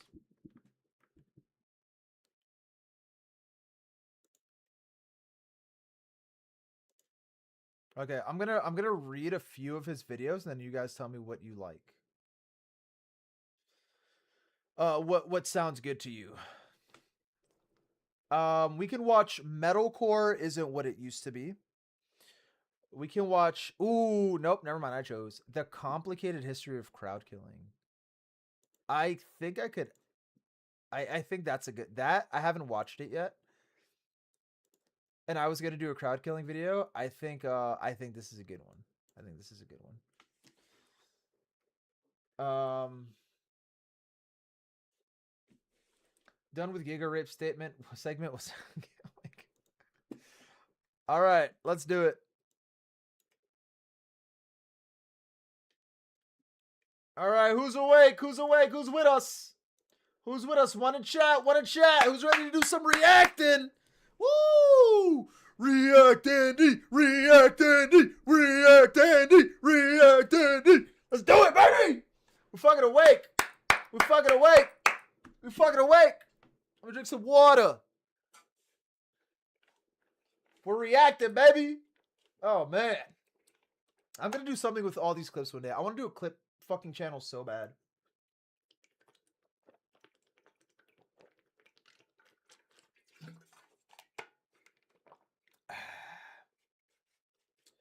You don't have to watch these if you struggle with it. Never feel pressured. Wait, what? Watch what? What are we talking about here? All right, let's watch it. We're going to have to cut the music. Sorry, fellas. We got to end the jam here.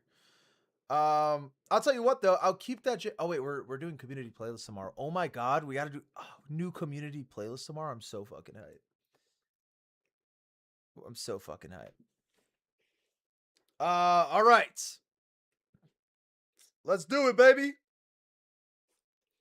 The Complicated History of Crowd Killing. Wait, I almost... I'll log on to Twitter and be met with a video of a guy. Hold on, let me make sure that the volume's... Sucker punching some... All right, let's see. It seems like every week now, I'll log on to Twitter and be met with a video of a guy sucker punching some blissfully unaware kid at a hardcore show. Okay, already demonetized. By the way, I'm pretty sure I know we've seen this on stream. Blue Beanie Guy is like one of the most legendary crowd killing videos out there because he's such a piece of shit. He's such a scumbag and unapologetically so. And every week, like clockwork, another bout of moshing and crowd-killing discourse ensues. But what is crowd killing? Are these guys just being dicks, or is it part of a deeper facet in hardcore culture? One that on the outside looks like some guys being dicks. Crowd killing is a sensitive topic, one that people can get quite upset about. So before we learn about what crowd killing is, we first have to learn about the history of moshing. Now, okay, in my mind, really quick, I want to give my take on this before we continue watching. I think crowd killing in hardcore is okay. I think crowd killing your friends is okay. I think it's fine, but it has to stay in that realm. And also, if you're like targeting someone that you don't like or like being like a dickhead about it or being a bully or like, oh yeah, I see that fucking scrawny little 60-pounder that I know I could crowd kill and won't do shit about it. Like, you're a piece of shit. I think intention is a big thing. Oh, by the way, Jess James gave me the permission to react to his shit, but I gotta say something nice. James, you're a handsome fella. You look good today. You look good. Moshing, also known as slam dancing or simply slamming if you're... Okay, hold on. Bro, hold on. Moshing, also known as slam... Oh, who is... Okay. Okay, we're at a show. Not a fucking WWE event. Why is this bitch body slamming motherfuckers in the pit? Huh? What the... Dancing, or simply slamming if you're a nonce, is an extreme style of dance where participants push or slam into each other, normally to aggressive music like punk or heavy metal. Although in later years, due to the popularity of grunge music and touring festivals, this branched out to other genres such as hip-hop and EDM. This style of dancing would take... Yeah, so like you'll see regularly in like any show.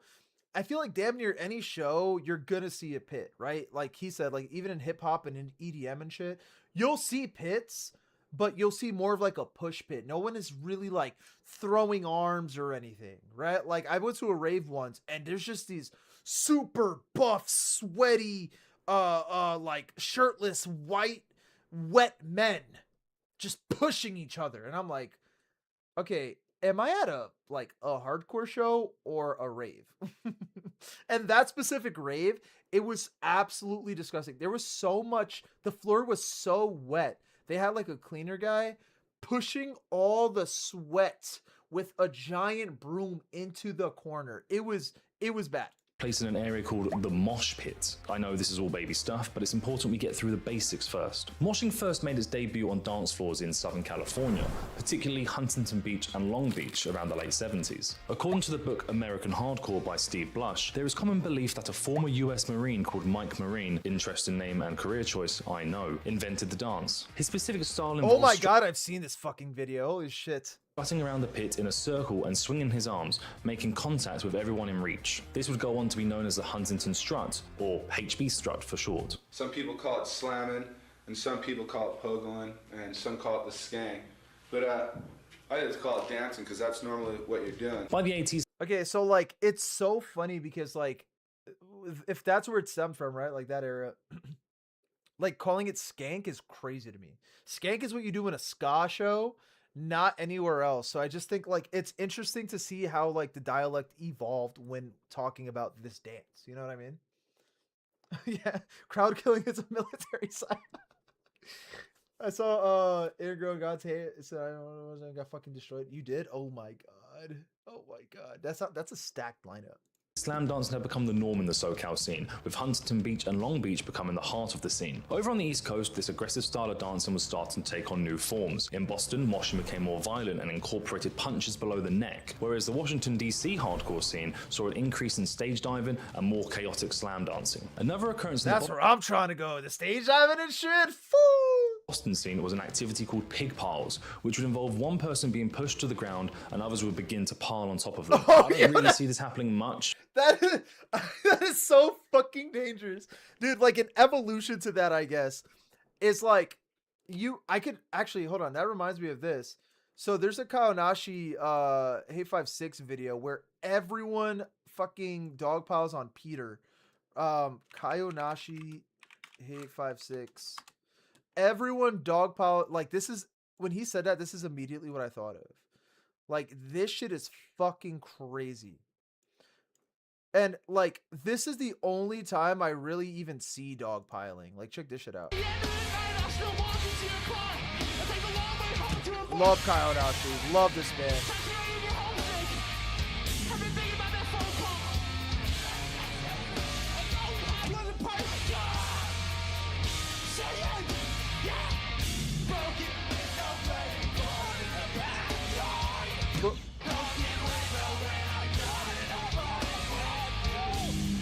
So fucking cool, man. So fucking fun. Such a legendary moment. The landlord locked me out.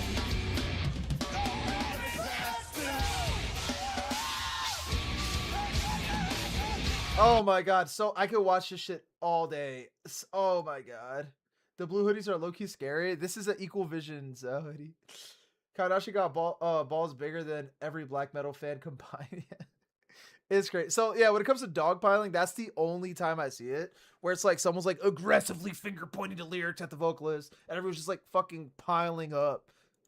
Maybe because I don't live in Boston, but if I ever see a row pit, you bet your left nut I'm pigpiling them. Fucking row pits. And over in New York, slam dancing took on an even more violent form, where dancers would choose to stay in one place or collide with others while swinging their arms and legs in a much more exaggerated version of the Southern California counterpart. Across the pond in the UK, punk rock was the dominant subculture for quite some time, which also had its own style of moshing. Crowd members would simply jump up and down with their arms beside themselves, a move that's pogoing. That is like pogoing that would happen in like a lot of, like even outside of hardcore shows, like people just pogo it up. Which would later be given the term pogoing, a direct predecessor to moshing. It was believed that this style of dance was derived from crowd members being densely packed in a venue and jumping up and down to get a better view of the stage, which sounds like a lot of fun. Towards the 80s, as the anarchy punk scene started to fizzle out, bands like Crass and Conflict emerged, along with a new style of dance. Skanking had been around a while in the UK and was particularly popular with the ska and reggae scenes. The dance consisted of a running man motion of the legs to the beat while alternating bent elbow, fist. I love a good skank pit. I've seen Survey Says back in the day. Bro, the skanking was fucking heat, bro. I love a good skank. Punches. The hardcore punks took this move and made it their own, which later came to be known as two-stepping, baby. As Yes, aggressive music sir. evolved, so did slam dancing. A vast array of mosh styles developed, including but not limited to bow throwing, two-stepping, Lorna, picking up change, karate, also known as fighting ghosts, roundhouse, and don't forget windmills. Oh, that's what you call it, karate. Okay, like I did a moshing video so long ago. It probably aged like milk now. But I didn't know what to call randomly like kicking and swinging your arms. I forgot what I called it in the show or in the video, but I didn't know what it was called. And then I realized you always hear it even I knew that before that everyone would just call it karate, and I don't know why I couldn't think of that. Circle pits and f***ing row pits, walls of death, and last but definitely not least, crowd killing. Hey, whatever happened to the term slam dance? I actually miss it. Right, we finally made it. It's time we actually start talking about the I like fighting ghosts too. evil, disgusting act of assaulting unsuspecting concert goers. So what is crowd killing? Crowd killing in a hardcore context is when someone is moshing along the edges of the pit, making contact with the people on the side in an attempt to get them involved. However, people on Reddit would argue that crowd killing is someone going out of their way to cause harm to others just because they don't like you and they want to start some shit. Unfortunately, Say no, that's not in my mind. I know people say that about crowd killing, but in my mind, that's not crowd killing. In my mind, crowd killing is literally just like instead of fighting ghosts, right? You're fighting human. Like you're just like punching people. no one really knows who the first people were to start crowd killing, most likely because they were all crowd killed at a young age. Rest in peace. However, we can look back on history and sort of piece together how all this came to be. Towards the late 80s and early 90s, punk and hardcore shows started to see a rise in popularity from a certain type of group. You know, the ones that shaved their heads and had quite distinctive political views. Neo-Nazis, I'm talking about neo-Nazis. This was a small extremist group that would frequent more and more shows, so much so that violence at shows started to increase as well. And as rules of the pit go, if someone falls, pick them up. If that someone is a groomer, abuser, or a Nazi, then by all means go to town on them. Hardcore shows became meeting grounds to punch your local Nazi, and as soon as music kicked in, all-out wars broke out in the middle of the venue. Several people would Where the fuck are you finding a mattress, dog? You're at a venue. What is this, a mattress? Where are you finding that shit? get stabbed on both sides, and some even had their ears bitten off. The response to Nazi punks was obviously so overwhelmingly negative that hardcore scenes actively policed their communities to keep these Nazi punks and their ideologies out. This led to a rise of the movements such as the ARA, the Anti-Racist Action, a network of far-left political groups that would engage in direct action, including doxing and violence, against these movements, like the neo-Nazi skinheads. This is just one idea as to where crowd killing stems from, but only good in theory. I think it's an important distinction when looking at the aggression in the hardcore scene. Whilst Nazi punks brought violent and exclusionary behaviour to punk shows, crowd killing more likely comes from a different source, one that is more rooted in natural progression of chaotic energy at shows rather than ideological movement. Okay, so before I guess I don't have anything to add there. If I had a whole mattress thrown at me, I'd just go home.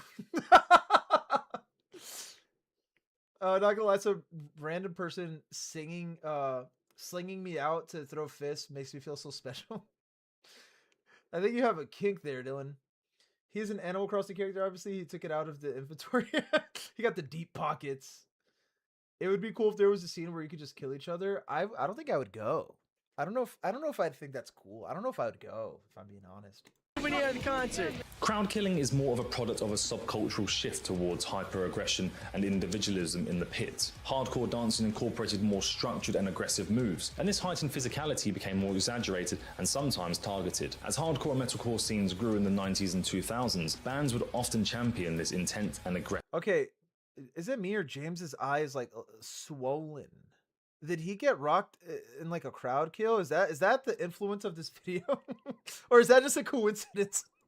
atmosphere at their shows. Their songs would Hey, he feature pulls it off though. heavier and beefier breakdowns, allowing for more opportunities for extreme behaviors as people responded to the music's intensity. This behavior was Okay, you're a fucking scumbag. Okay, no, dude. If you are throwing yourself at the drummer, you're literally a scumbag. Don't care. You're ruining the experience for everyone. We are here to hear this band, not for you to ruin the music. I hate that. I hate allowing that. for more opportunities for extreme behaviors as people responded to the Wait, music's did Buddy just throw a mic stand? Hold and on. beefier breakdowns, allowing for more opportunities What are you throwing? for extreme behaviors as people responded to the music's intensity. This behavior was partly fueled by a tough guy culture in some parts Oh, of the he's hardcore got beat scene, up. where physical dominance became a form of expression. This hypermasculine attitude would glorify physical strength and emotional stoicism, maintaining a stereotypical macho attitude. Mosh pits, whilst being chaotic, would also bolster consensual energy and became the spaces where these tough guys would seek to assert dominance over others. And crowd killing would be a display of toughness. But this attitude would often alienate newcomers or those who don't conform to the unwritten rules of the culture, creating a sense of exclusivity. However, the very foundation of hardcore is built on inclusivity, solidarity, and Oh my god, I say this all the time. James, I love you. I say this all the time. So we were actually talking about this the other week where it's like, okay, yeah, crowd killing, it literally does keep people away from going to live shows. But then here's the thing. Here's something that not everyone says. I've never even heard anyone say this out loud. You get shamed for not going to shows, right? But what do you do if you enjoy hardcore but not crowd killing? Right? Like, let's say your favorite band is playing the shitty little basement and getting crowd killed is inevitable, but you really want to see that. Do you just go in and just take the hit? Right? I don't want to get hit. Right? Like, I'd imagine we already know that like crowd killing turns people off from going to a show, but then you get shamed and everyone's like, oh, you don't go to shows. Oh, you support the scene, or oh, you don't go to the show. You don't want to get crowd killed. You're a pussy. I hate that. I hate that. Yo, Lonnie, what up? Crowd kissing? Yeah, what about crowd kissing? Lonnie, get that ass over here. So like I understand. Me personally, that doesn't stop me from going to a show, but if someone is like, yeah, I don't go to hardcore shows because I don't want to get crowd killed, I don't fucking blame you. I don't blame you. distance. Oh, and he was talking about like how like hardcore it feels like an exclusive club, but it was literally built off of like community and acceptance and like yeah, I don't care who you are, where you're from, what you do, as long as you're like a cool fella, we got you. It's inclusive, right? Up until it comes to like this like tough guy layer where it's like, oh, you can't hang, get the fuck out of here, you know what I mean? However, the very foundation of hardcore is built on inclusivity, solidarity, and resistance. Literally the exact opposite of what a tough guy was trying to do. The tough guy culture undermines these values, creating an erosion in unity. Whilst this idea of being a tough guy still exists today, it is less dominant as it once was during the peak of beatdown hardcore back in the early 2000s and early 2010s, with many in the space promoting safety and inclusiveness. I think, if anything, the tough guy culture has almost become parody. Bands like Tsunami, Bayway, and Snuffed on Sight portray themselves as such in their music, but it's often taken as very tongue-in-cheek. I've seen bands screaming mosh calls to crowd kill and punch someone in the throat, but it's all with a hint of irony, like kick someone in the dick, but do it safely. And that's the thing, really. Well, I don't know, man. I don't know. He's saying that like it's all irony, right? Like, okay, this is like Tsunami's first show, right? And Tsunami started off as like a parody band, right? A lot of people don't know that. I didn't even know that, right, when I started listening to them. But they literally started off as a joke band, like poking fun. It's like a tongue-in-cheek project that like poking fun of like the caveman hardcore beatdown guys. It's like, oh, look how silly this. But then it actually took off. Like it actually became a huge project. Now, when they say something like, oh, fucking snap the person next to you in half, right? Obviously, it's like kind of a joke. But if you don't know that, you take that shit serious, you're going to grab somebody's grandmother and rip her head off. You know what I mean? Like you got to kind of know that, yeah, there's a little irony involved. Everyone in hardcore knows what crowd killing is, and what people's attitudes towards it are. But the mosh pit at a hardcore show is a consensual space, including those standing around the edge of the pit. You expect to be hit because that's the environment you're in. It doesn't mean everyone's out to get you and cause harm. If you don't want to get hit, then stay as far back as you can. It's like, I don't want to see a guy pummeling some kid in the face because, well, that's hardcore, that's what you do. I don't think anyone does. But if I'm at a hardcore show and I want to be involved, I've got to somewhat expect I'm going to get hit in some aspect. I've had it. Yes, 100%. And also, I forgot why I even said what I said just now.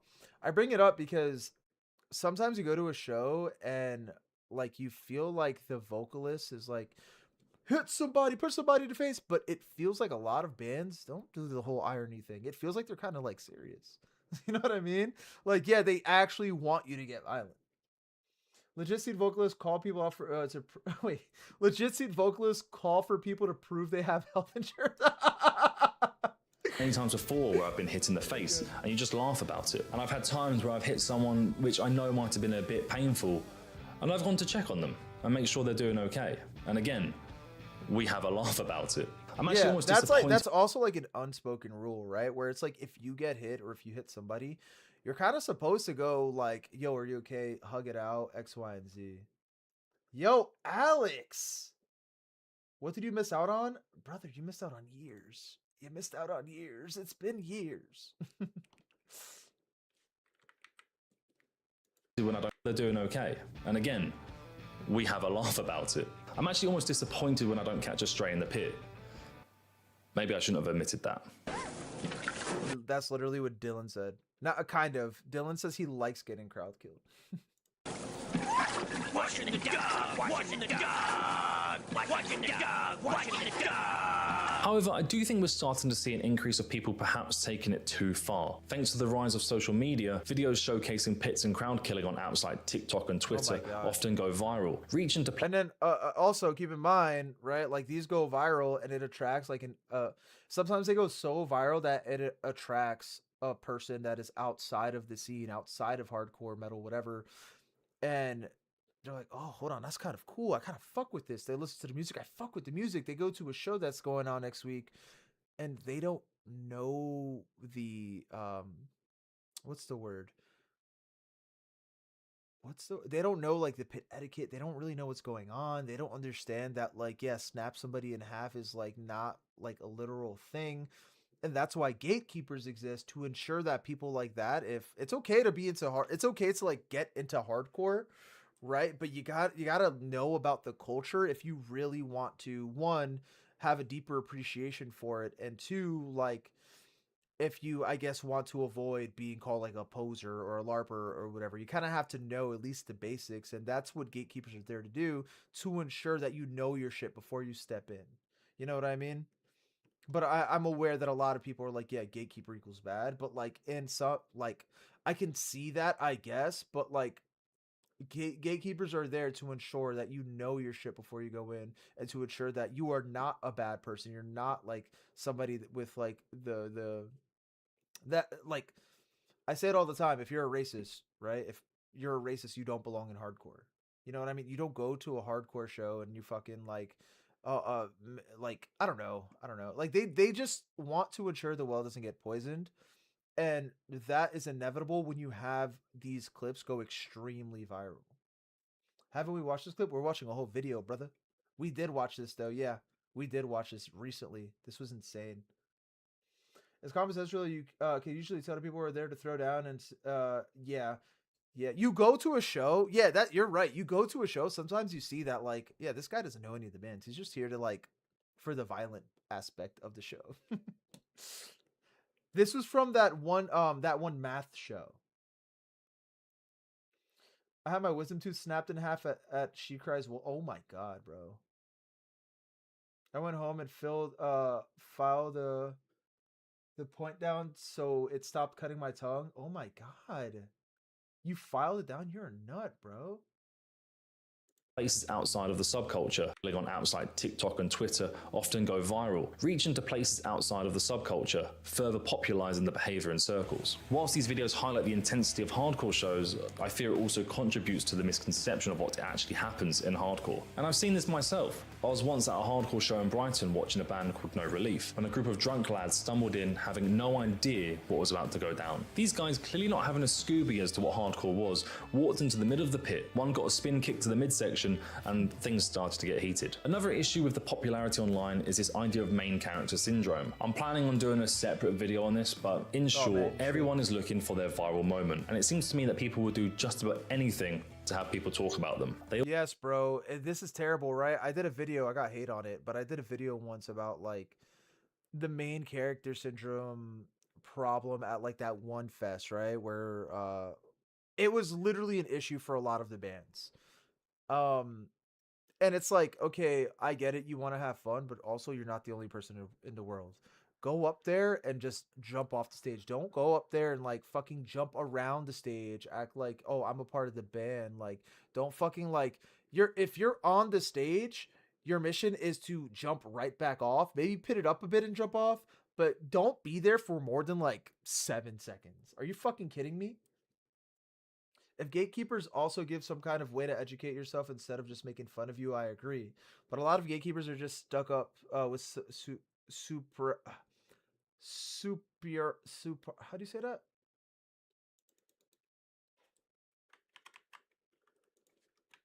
I forget how you say that word. English is my first language, by the way.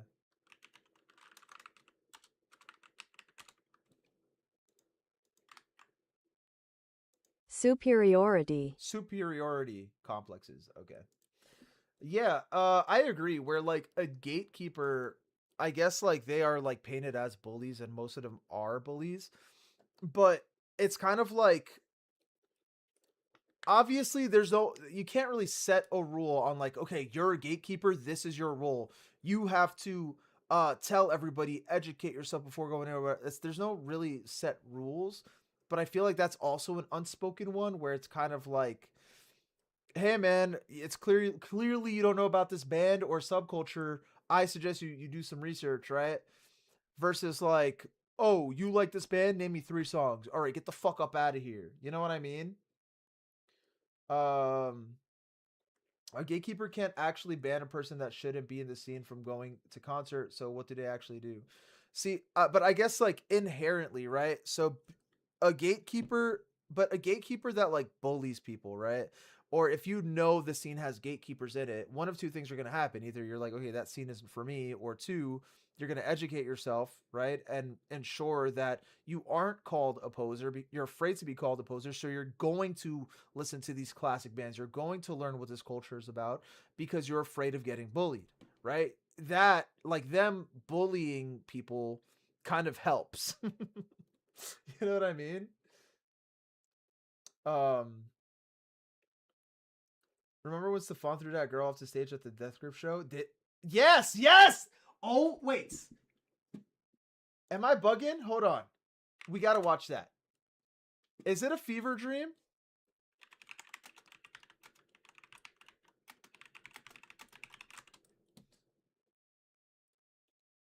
Yes. It's like, oh my god, that's so loud. Oh fuck.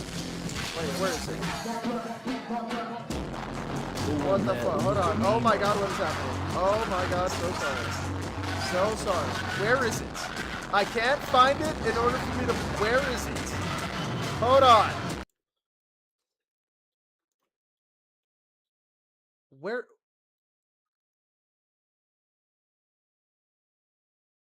It's going off and I can't find it. It's going off right now. I just muted audio.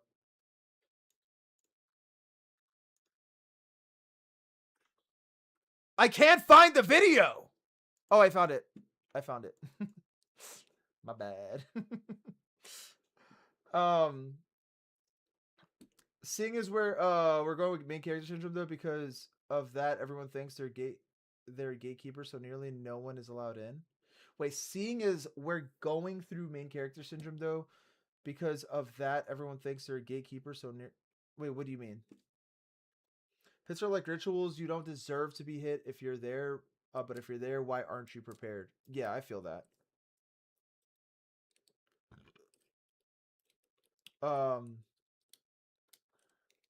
Okay, hold on. Oh fuck. My watch is kind of like fucking my wrist up. Let me see.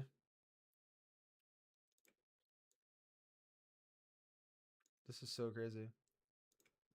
Let me see. Okay, look. Look at this shit. She's like overstaying her welcome.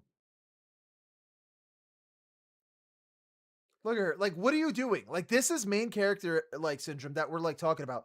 Get the fuck up off the stage. You're there. Get out. Why are you still there?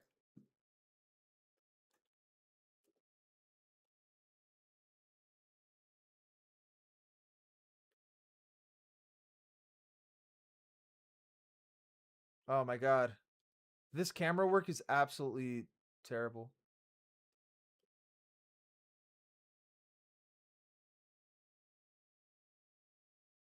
Look. Damn! Get pushed. Get fucking pushed. It's not your show, shorty. Get the fuck up out of here.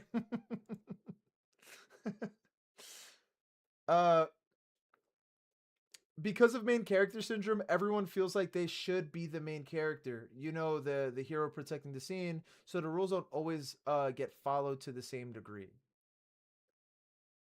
So are you saying that gatekeepers have main character syndrome? The camera work is it is not. Wait, wait, he threw somebody else? This is the one I remember. MC Right. Oh wait, hold on. This one looks like it's been viewed already. Am I bullshitting?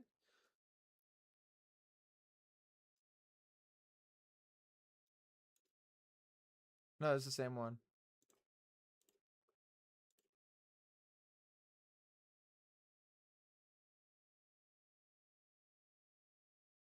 Yeah, I don't know. It's okay. Let's keep watching. How do people probably get educated when the rules are supposed to be unspoken? Wait, what do you mean? Oh, it was? Oh shit. All right, hold on. I do kind of want to watch it. If it's a compilation, I do low-key want to watch that. Hold on. I mean, there's no like rule book for it, right? It's just like, okay, when you're indulged in a specific culture, when you're indulged in a specific scene, right? You just kind of pick things up. There's no like, here's the Bible of hardcore, but it's like you kind of put two and two together when you're like around enough. You know what I mean?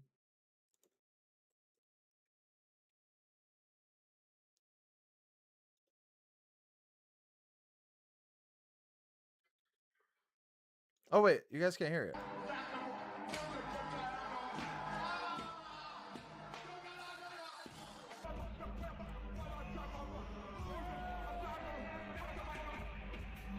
Oh my god. Sometimes He's just throwing shit. He's not throwing humans though.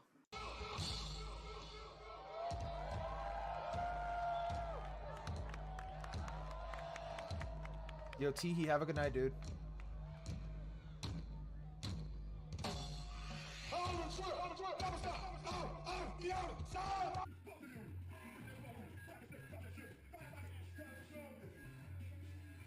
Oh my god, look at that. There was aggression with that shit too. You would not catch me stage diving at a Death Crib show. You only can't catch me stave diving, period. I stage diving. You won't catch me stage diving, period. Holy shit, almost had an aneurysm. I'm too old. I'm gonna break a hip. You're new to a place. Like you're new to in a scene, you heard a band online and you want to go to a show. The average person that isn't experienced probably wouldn't expect something like a pit, and not everyone will have friends to tell them how to be prepared. Well, it's kind of like, okay, you don't have to have like elite ball knowledge to know like, okay, this band has breakdowns, people are gonna throw hands. You know what I'm saying? Um, but for that as a stretch.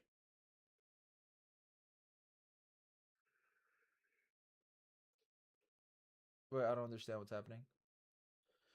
But yeah, like this is the whole thing. This is why like okay, you know how we're having like a conversation about this and that and this. That's like hardcore as a whole, and like I don't know. There's always like an interesting conversation to be had about like hardcore and its culture.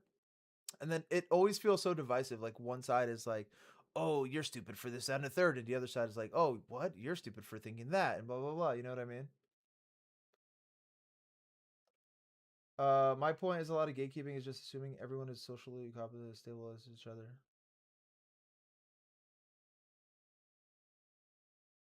Wait, what? I don't know. I'm not about to read all that. Let's just keep watching. By the way, iconic video. Iconic fucking video. Parker Cannon kicking this. Like that guy who threw the speed vocalist off the stage. You're not adding to the culture. You're just being a dick. Guy who threw the thing to have people talk. Everyone is looking for their viral moment, and it seems to me that people will do just about anything to have people talk about them. They all want their look at me moment. Like that guy who threw the speed vocalist off the stage. You're not adding to the culture. What the fuck? I didn't even know that happened. I didn't even know that. Why are you throwing the vocalist off stage? What the fuck are you doing, bro?